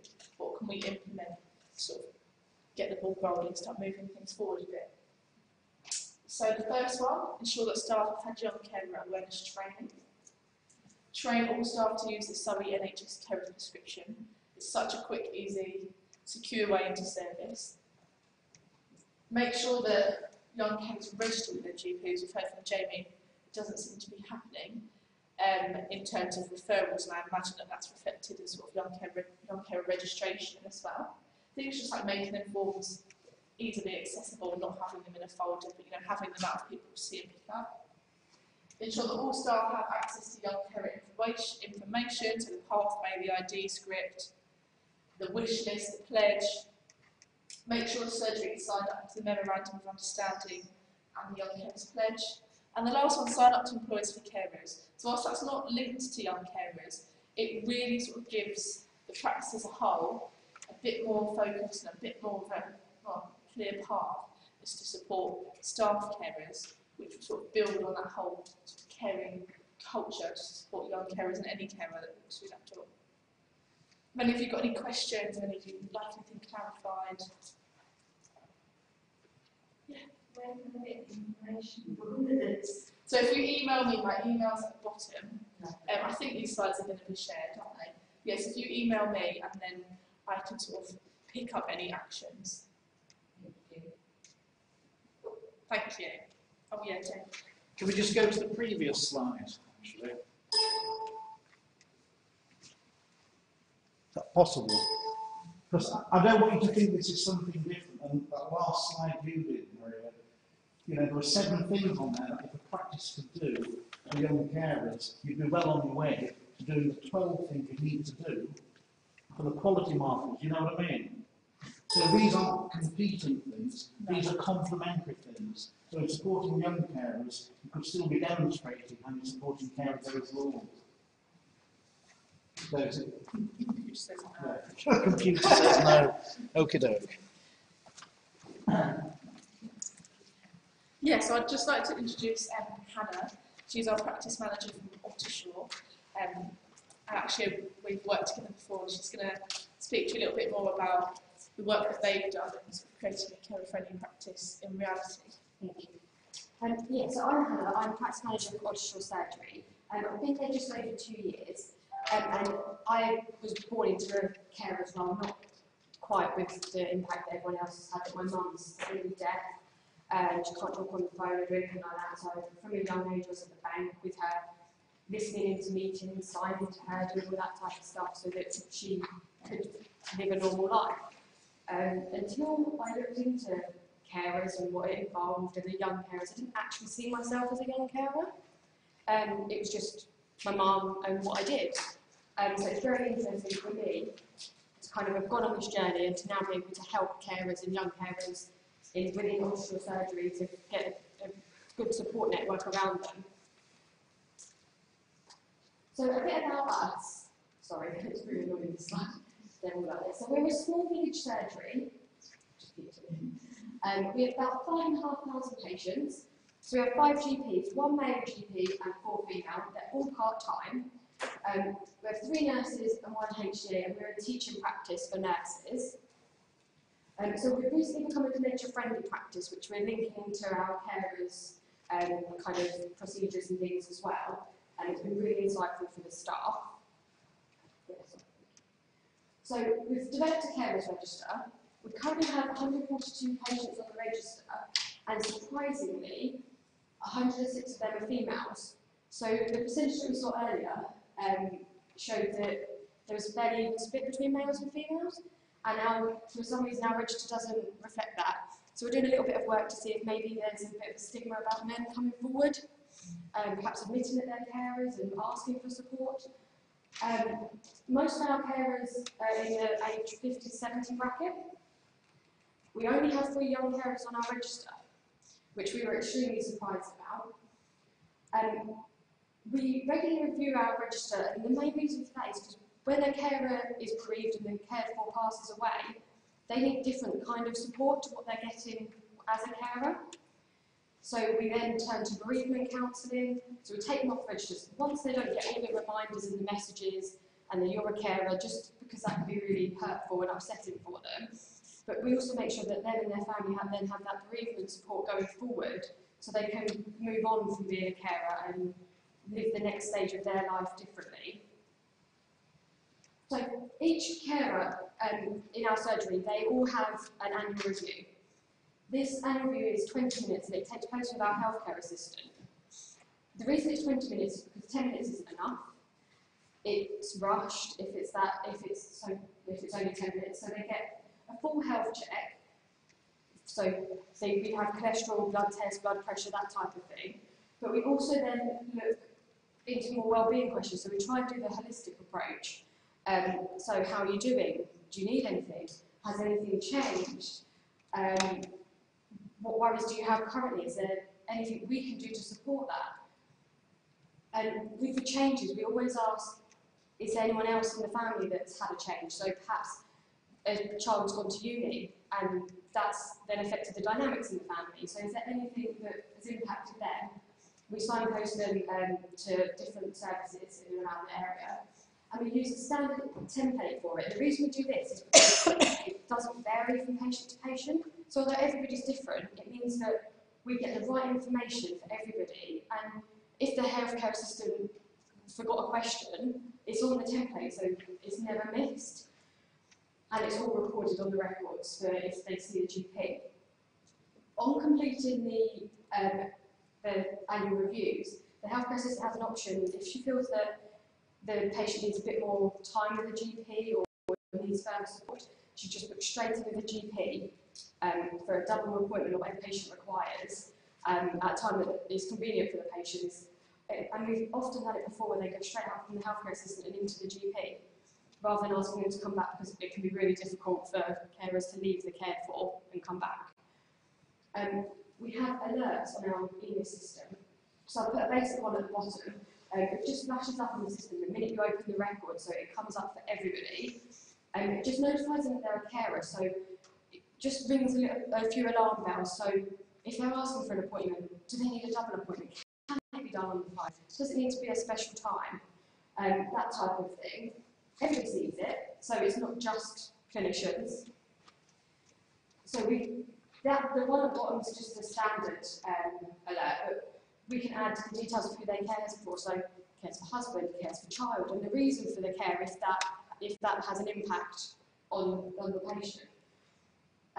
We also do this so patients don't have to answer the same questions every single time. Why do you need a double appointment? Why do you need that time? Why can't you come in on time? Why are you doing this on the phone? So we try and get it so that it's as user-friendly and as easy for the patients as possible without them having to drag through everything every time. So, like I said, that alert can be amended. So if a carer can only ever come after 5 when someone else gets home from work, the alert can say, carer, all appointments after 5. And it just saves having to have that kind of conversation with the receptionist and that reminder that they're a carer and that it can be inconvenient for them. So we offer flexible appointments for carers. So, like I said, this can be telephone. We've had email consultations before. We always offer a double appointment because it might be that they're coming in for them, but actually it impacts the person they're caring for, or vice versa. So often they book an appointment for the person they're caring for and forget about themselves. So we said, do you need to be seen at the same time? Would that help? They have access to online booking and ordering prescriptions. If the cared for have home visits from the doctor will always do a little consultation with the carer just to make sure that they're all okay as well. And the reason for the home visit, so if that person's had a fall or something, it doesn't change the immediate needs that's been put onto the carer. And we have on that alert bar as well, we put that they can do prescriptions on the telephone if that's something that they can't get to the surgery to do. So this is a carer's registration form. So the reason we use this standard form, I think it's the one that everyone probably uses across Surrey, but it's really simple. Our staff do it on the phone. So if someone phones up and says that they think they're a carer and they're a bit concerned and they need some more support, the staff can just put it in on their behalf, and they can come in and sign at a later date if they want, or it just saves that, oh no, you need to come in and do it, and put the time around that. So the minute that they do this, this is scanned onto the records and handed to myself. They're added to the register as a carer, and I meet with the doctors and we discuss the carer's register. So the GPs then are made aware that the patient's a carer. So they look through their records and see what impact that would have on their health. Do they have any underlying health conditions that will be impacted? And then we kind of do a full assessment of the person at that stage, and then we offer them a referral to actually the carers, so using the carer's prescription. And we always, even if they kind of say to us, oh no, I'm fine, we say, well, why don't we just have the online information? Because the minute we do that, at least then actually the carers get their details and there's some support and they get numbers to call and just little bits and pieces that can really be of support. There's often a reason that people suddenly decide to register as a carer. So it may be that they've been in the role for 5 or 10 years and then all of a sudden they think, oh, God, I just can't do this anymore. So we always ask them, why now? So why suddenly? Are you at a breaking point? Do you need emergency support? What is it? And that's proved really useful because we've had a couple of patients that are really in crisis and just can't do it anymore. So we offer carers break payments. For the last 3 years, we've used all of our allocation, which we're quite proud of because we tend to get emails all the time saying, you haven't used it, can you use it? So we've used ours for the last 3 years. In fact, I've got an email this morning saying I have 4 more allocations if you think you can fill them by the end of the month, which is great. Our GPs and our healthcare assistant, along with our other staff, can recommend someone for the payment. So often patients either aren't aware of it or they think they don't deserve it as much as another person. So our healthcare assistant, when she does annual reviews, if she sees someone who thinks they're really struggling, or they could do the laptop to work from home, because that would really help them, she can put them forward. And we have that discussion with the patient. I had a discussion with the patient yesterday. I said the healthcare assistant really thinks she'd benefit from this, and the patient was over the moon. But she didn't see herself as needing that. She thought other people would benefit more. So we always have a list of who's received it, because we try to be fair to everybody, so we won't offer it twice to one family unless everybody's had it or there's no one else wants it as such. So staff training. our healthcare assistant who does the annual checks has had specific training on carers and how to support them in the signposting. Our admin and support staff have also had training on carers and young carers done by Maria, which was absolutely brilliant and spurred them on to do our project, which I'll tell you about in a minute. All our staff do annual updates, so all our GPs attend carers training or online training, or I hold some form of training and an update of what's going on in the area. So I came to the training here before, fed back to all our GPs on the percentages increases and what we're doing and how it reflects across the whole of Surrey. So following Maria's training, I asked our reception team, our reception admin team and our healthcare assistant what they thought we could do for carers. So they decided that looking at our numbers, our young carers were so low, so I think at that point we had one. So they decided the best way to go about identifying young carers would be to review the register. So what we're doing is reviewing it bit by bit and looking at each individual household and if that household has children, because most of them do. So they then contact the parents and offer the young carers registration. It's not as straightforward as it sounds because there's a lot of resistance. Parents often feel that they're going to be a bit victimised, and will social services be involved? Are we saying their children aren't looked after? That kind of thing. So we've used the script that Maria showed us, which is really good support. Yeah, I think the main worry for the parents is the social services. Children, especially teenagers, don't want it. They don't want any help. They think they're fine.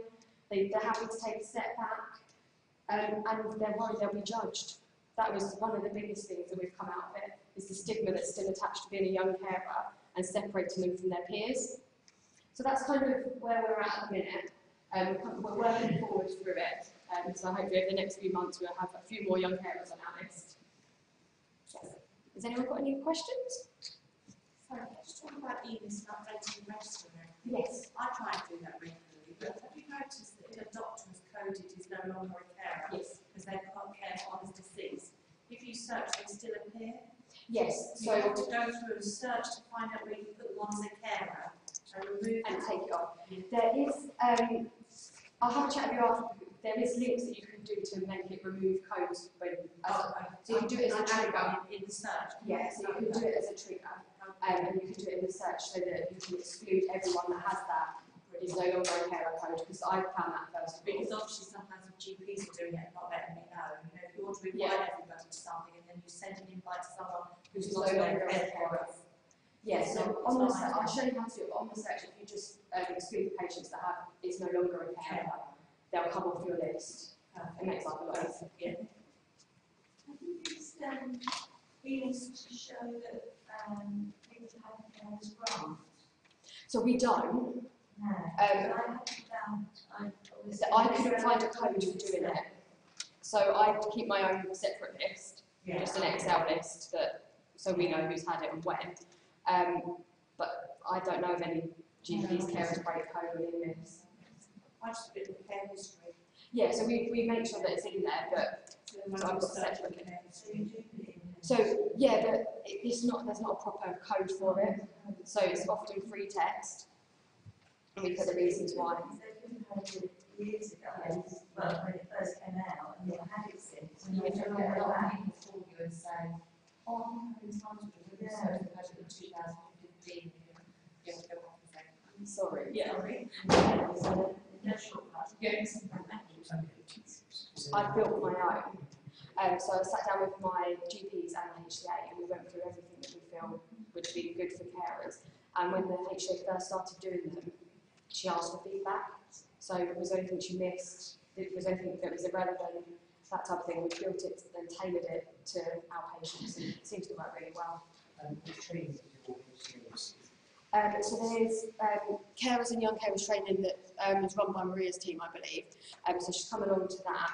There's also the nurse forum and things that she's been on, and there was a specific carers thing that she, I think it was beginning of last year, that helped her to have the conversation with the patients about their well-being rather than just their health, which she found really useful.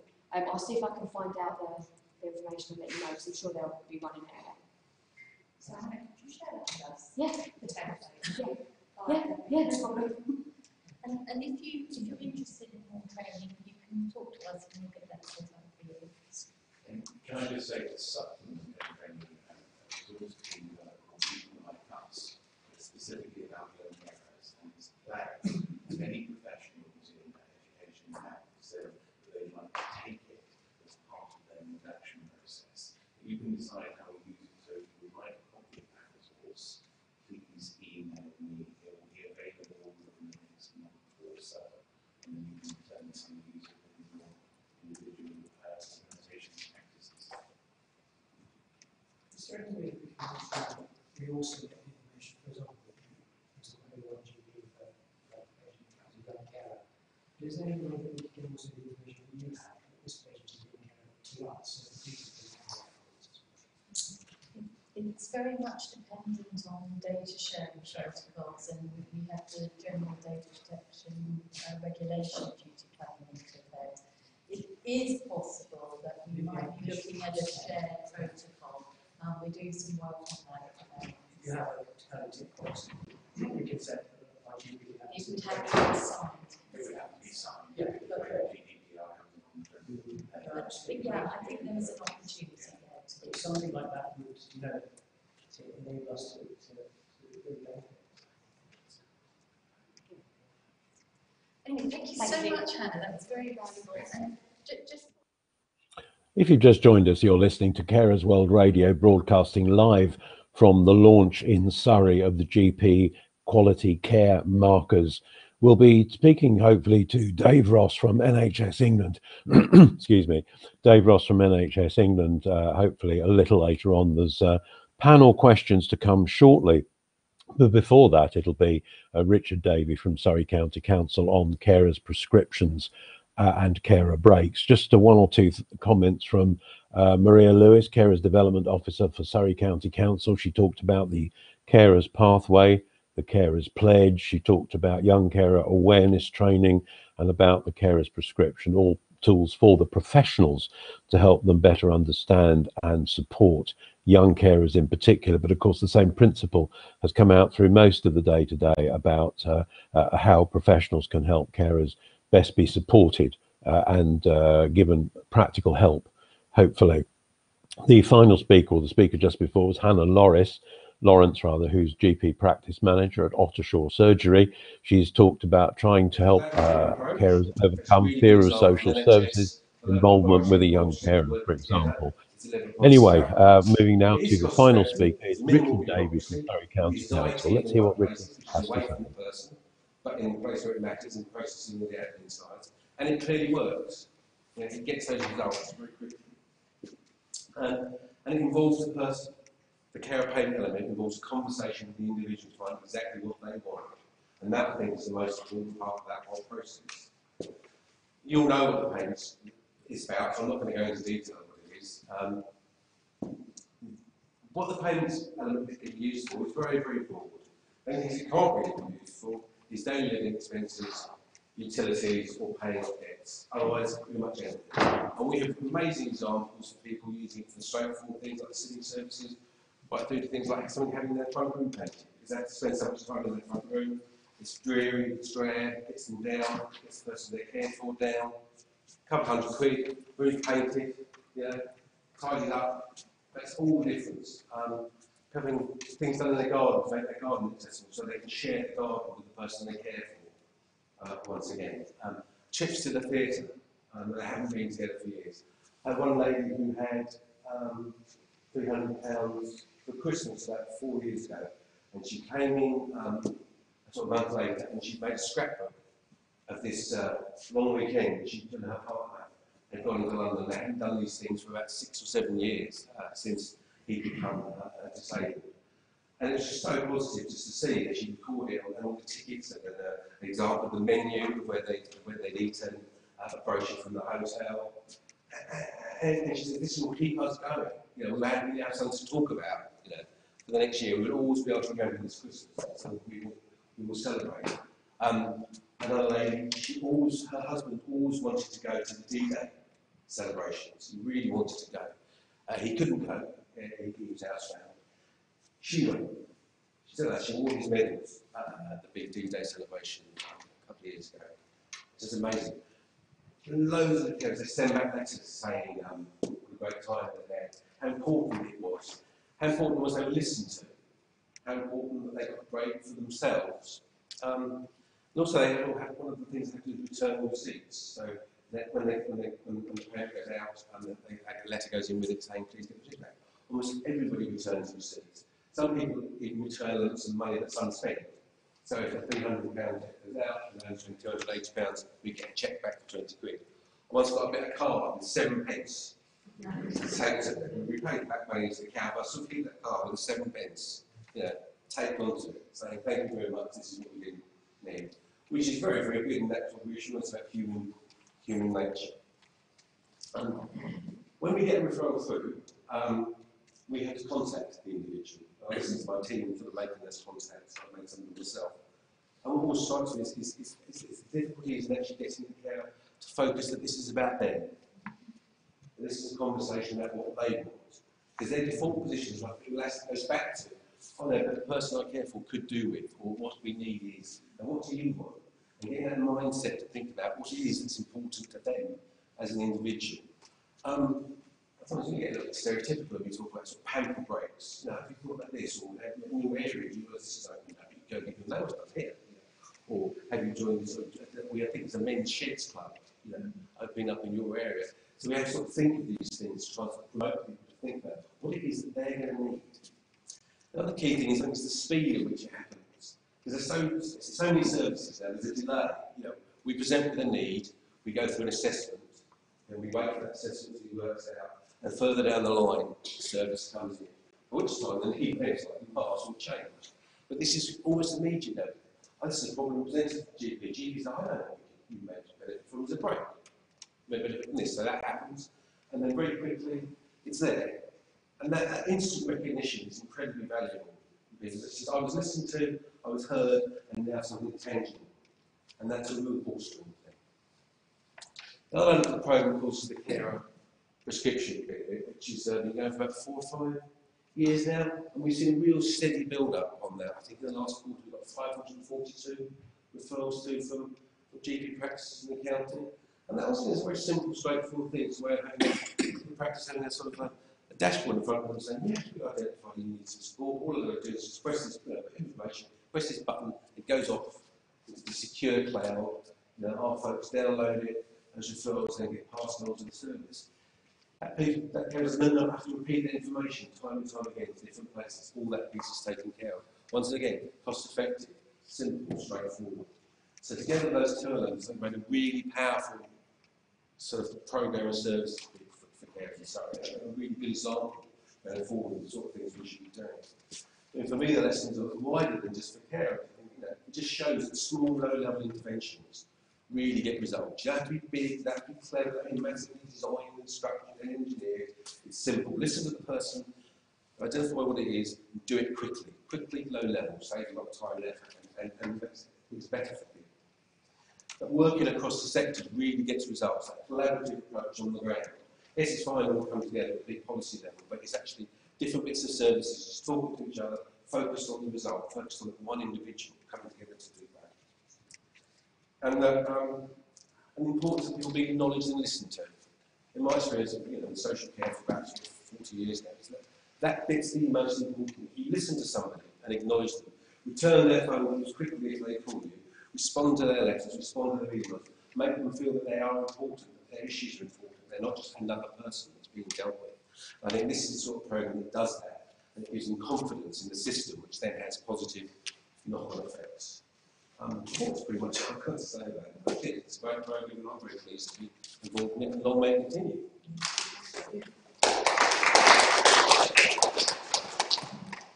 Well, that brings us to the end of our presentations, and now you have the opportunity with the various experts in the room to just raise any other questions that you didn't raise at the time.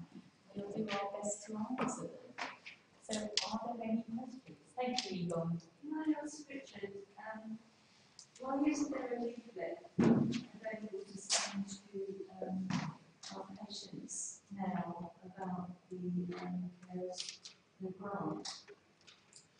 There was a leaflet in production that was available, but it had information on it since changed.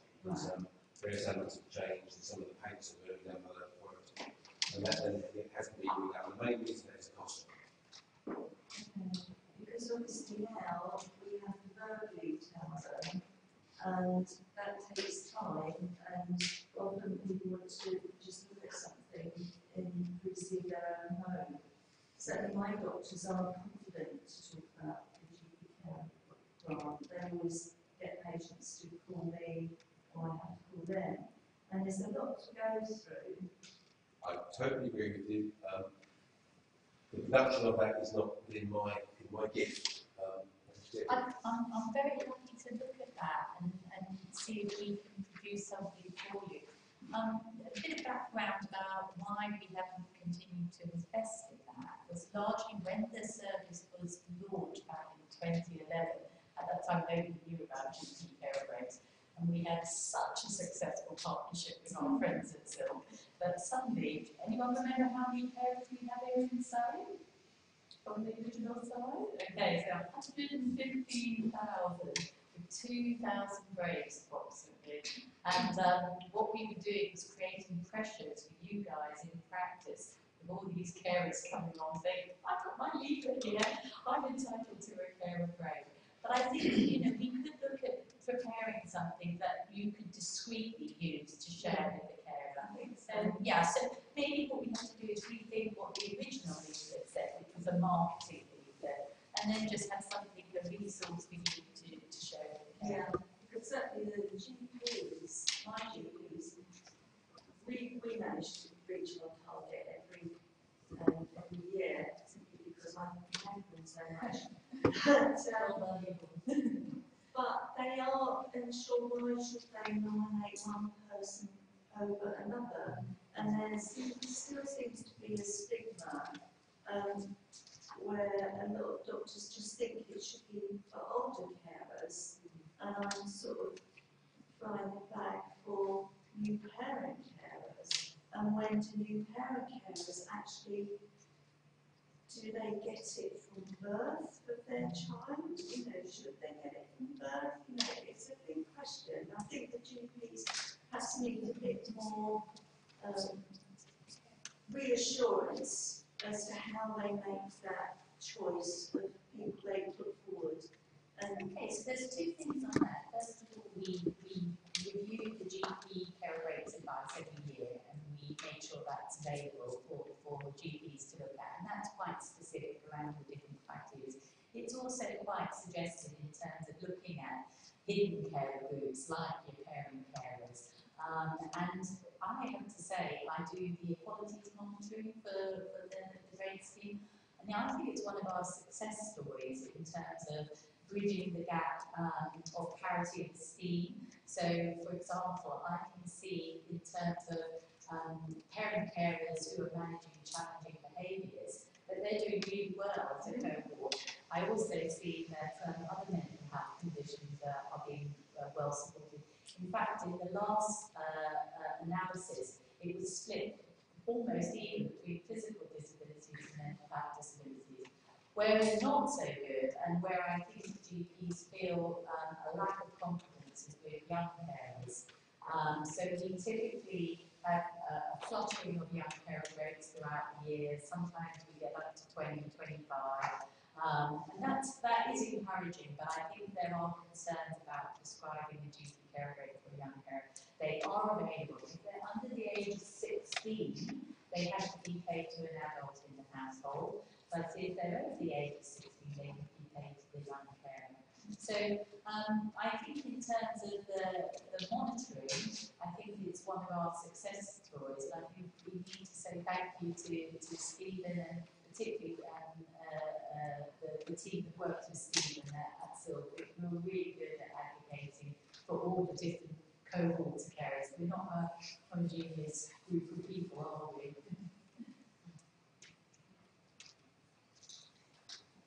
Any more questions? Can I get a parents' registration form? So, does everybody just scan them on onto the notes? Are they meant to go with them well? was you just keep them within a certain site? Because I would care to leave our practice, and I thought just used to do that. I often wonder, should it go somewhere? Yeah. Well, okay, so I'm going to bring you up to date on the yellow registration form. As part of our service review based on GDPR, we're going to be changing that. Okay, so from the 25th of May, the form will not be able to be used as an onward referral mechanism. Okay, but it can be used as a registration within your own practice. Which is how we Which use is how we it. use it. Some practices also use it to refer carers onto support. What we're saying is that from the 25th of May, you will need to do the GP carers prescription. And as part of that, there will be, it's all to do with fair processing. So there will be a declaration to say that that carer understands how their data is being used.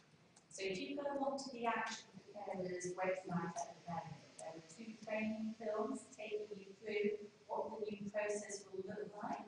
Have a look at that. We haven't finalised it yet. Ron and I will be working on Thursday to populate something called a privacy impact assessment template, and we're also doing some data flow mapping. But that leads to a potential for better sharing of data, which is going to be referred to, the ability maybe for practices before they refer a carer to pick up the phone for Action for Carers and say, actually, before I refer this carer, are they already known to you? And we already get that from our providers and from the youths in the community sector who are particularly interested to know whether a carer is already known.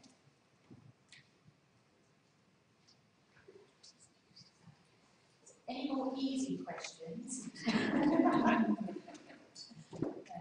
Well, I'm just going to hand that to David now to wrap our session up and thank you all for coming. Okay, and colleagues are going, if you could just make sure that you filled in your rapid feedback form, that would be incredibly helpful to us.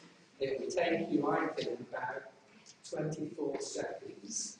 So, and I want to say thank you to all the team, and we kind of clap some, but not everyone. So if we clap everyone now, I think that'd be really good.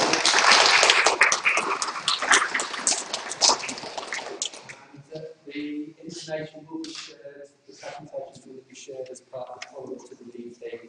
And I just certainly found it incredibly enlightening and very reassuring, the fact that there's some emails. I couldn't think of a question that we couldn't get an answer to the emails about. So just encourage everyone to make use of the resources available, and thank you for the work you're doing. One thing I should say, it's not really matters in some respects, but that's the best lunch I've ever had at a workshop I've been to. And so thank you, and safe journey home, and I hope I'll bump into people during the next 12 months or so, hear more about the work we're doing on this work to support carers. So thanks very much. Well, just about wrapping up the event, launching GP quality care markers for today from Woking in Surrey. You're listening to Carers World Radio Plus, broadcasting live from that event. And hopefully in a moment, we will be able to speak to Janice Clark, who's a carer governor, and also to Dave Ross from NHS England on this issue of quality care markers. But let's just wrap up some comments that have been made today. Maria Lewis from Surrey County Council said professionals need to be more consistent in how carers are treated. Dave Ross said it was important to reduce carer vulnerability and breakdowns. I'm sure you'd be glad to hear that one if you find the stress of caring too much on occasions. Janice Clark, who I'll be speaking to in a moment, said the GP saw her as a patient herself and not as the carer of another person as well. Hannah Lawrence was perhaps one of the more interesting speakers today, a GP practice manager at the Ottershaw Surgery. She said she was keen to find out about the carer and their family. Also, in their practice system, they've set up alerts in their management systems to flag up when there's need for more time in an appointment. Richard Davey from Surrey Independent Council has also been addressing the audience, and he was really saying that the key thing when it comes to carers and you'll probably be able to reassure him of this, is that the quality of the response is what's important. So maybe not so much markers, maybe just simply a more human quality response is what's required. And he said that will inspire confidence if that's the case. And certainly, carers we've spoken to elsewhere on our programs will certainly say that a lot of the jargon puts a distance between them and the carer, between you and the professional, and that's not necessarily the best of things. Hannah Lawrence from Arthur Shaw Surgery also said they offer carers break payments. And obviously, if you're in another part of the country, you should certainly consider that with your local GP. And she also expressed the fear that a lot of carers have expressed to us about, particularly in relation to young carers, about the involvement of social services. There's still a fear and stigma involved in that, and you have told us about that yourselves when we've reported on this issue. Richard Davey from the Surrey Independent Council said he'd seen a steady build-up of GP referrals for the carer's prescription. Now, some of the main points here we'll be highlighting on our webpage when you have the opportunity to look back at this as a pre-recorded item. We, of course, have been live and are still live indeed from Woking. The perhaps the part that's most highlighted the carers markers is something from Dave Ross, where he showed this sort of circle. So anyway, now hopefully we have Janice Clark available to have a chat with us. She's possibly picking up a cup of tea or something like that. No, And we'll be. I'm here. Oh, you're here? Yes, I'm here. I didn't hear you. I can hear Sorry. the cries of "I'm here, I'm here." I'm over here. Dennis is carer governor for Surrey Recorders Partnership NA Foundation Trust. Yep, that's right. Not sure she's still quite ready. I'm not actually looking at the camera at the moment, which is causing a little bit of difficulty. So if you just, I'm just over here. You're just that's it. Perfect. You're looking at me now. Thank you. Excellent. Okay, Janice. Well, obviously you've got a substantial number of years of caring, and you've spoken out on the subject very, very clearly. What's been your view on the conference today? Today, I think it's brilliant to be able to bring together all of our colleagues in primary care just to listen to Dave Ross and all of the proposals for the GP markers, because as you probably heard, the past is in the past, and I just hope that we can have some greater coordination and consistency at primary care for carers in the future. So I think that, what we've been doing today is brilliant. You and I have been talking about carers for some time now. Do you feel you're making any progress? Because when you look into a professional's event, some of the time seems to be spent defining what a carer is. Shouldn't the professionals know by now? Perhaps be treating matters on a more human level rather than forensic markers. Yeah, I guess, but then care and so on goes through various fashions, and I think it's the time of person-centred care is now starting to be more aware that, that I don't know if you saw the cartoon of the GP talking to his patient, but the room was actually filled with the whole family. And I think there's starting to be a greater appreciation of the whole family again, because once upon a time, there very much was that approach, but that kind of got lost, I think, along the way. But I'm hoping one of the people is trying to grab that back, really, that idea that it's about, supporting the family, you support the patient and everybody, including the children, who, by the way, I hope we can actually support so they don't have to take on the kind of caring roles that we often see. Janice, I know you've got to get off home. Can I just finally ask you, what would be your message to our viewers today? Should they take heart from what's happened, or is it really still a long way to go in your view? absolutely, to get all these health professionals in a room talking about carers is absolutely brilliant. We've got the chairman of the STP here today, David McNulty, talking about carers, talking about his own caring experience. This has all got to bode well for the future of carers in the NHS. And Dave here is spearheading this one. So I know you're keen to talk to him, so, all power to his elbow. Thank you very much indeed, Janice, for letting me go. Thanks as always for your contribution to the programme. Who have I got lining up now? To go on my knees. Yeah, sorry. Are you Dave McNulty? No, I'm Dave Ross. I'm sorry, Dave. Two Daves. we often get mistaken for each other, especially during power cuts. Okay, excellent. If you can move slightly to your right, you've got. That's excellent. And if you can look at the camera, because you're looking down. That's it. Excellent, perfect, spot on. I've got a good face for radio. Absolutely. What do you hope to achieve from today's conference? I'm sorry, could you repeat that, please? Yes, of course.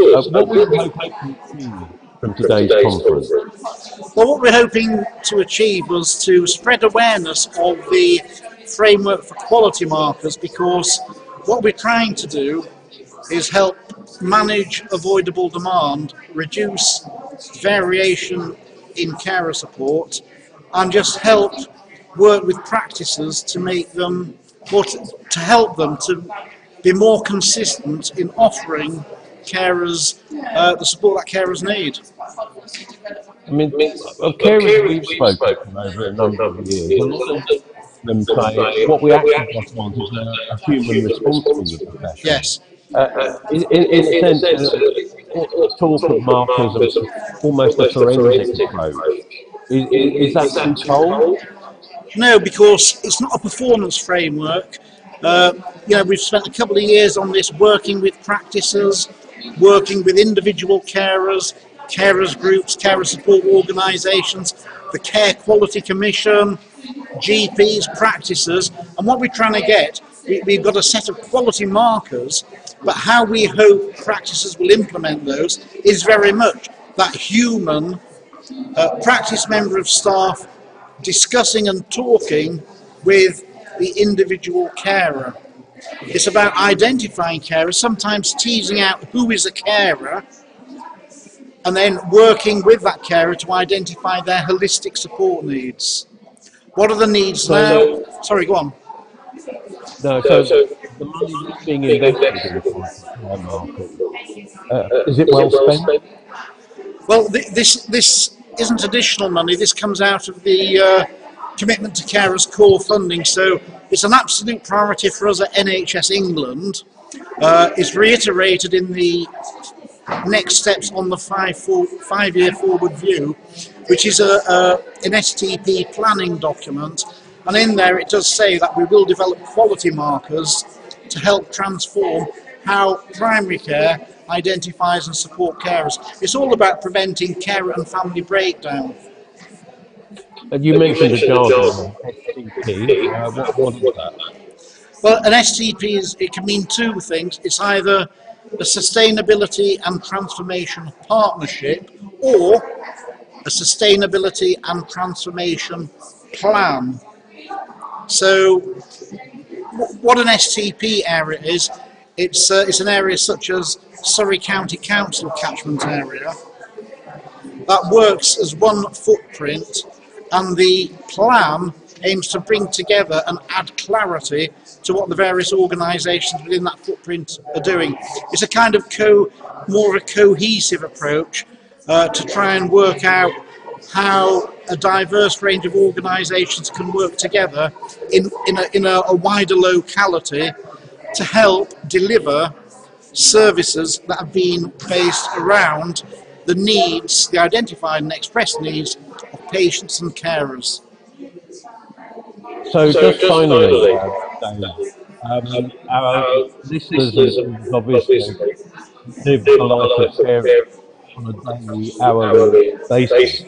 The government's carer strategy appears to be lost in the long grass, but that's not for for now. But carers are feeling at the moment let down in general. How can you reassure them with what you've done today that all is not perhaps as bad as it seems? Well, I think I don't think it's quite as gloomy as you paint. I think there's considerable variation. We do know in some parts of the country there is some excellent practice happening, but unfortunately those examples of good practice are perhaps not as widespread as they should be. And I think this is where the quality markers for general practice have a role in standardising and learning from the best. You know, there's nothing wrong with learning from what's happening in one area of the country and applying it somewhere else. Okay, not everything will work, but some things might. And if they don't work, at least you can understand why they haven't worked and you're better informed as a result. Dave Ross, thank you very much indeed for joining us. Thank you. Thanks very much. Thank you very much. Thanks a lot. Bye-bye. Bye-bye. And that's just about it for this special edition of Carers World Live, broadcasting from the launch of GP Quality Care Markers from Woking in Surrey. Well, hopefully you've been reassured by some of the things you've heard. Perhaps you haven't been. So do let us know your reaction to what you've heard today and to this whole issue. You can email us on news@carersworldradio.com. That's news@carersworldradio.com. You can follow us on Twitter and direct message us at carersworldrad. That's at carersworldrad. And we're also available on Facebook. You put in the words Carers World Radio, you will find us, or click on the link on our website.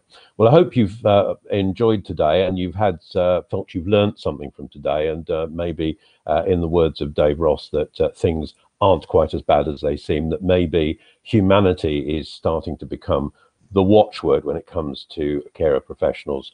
Thanks very much indeed for joining us. My particular thanks to Ron Critcher, my producer, outside broadcast technical person and everything else. So from me, Tom Magner, it's goodbye for now. See you next time on carersworldradio.com, where your views are our news.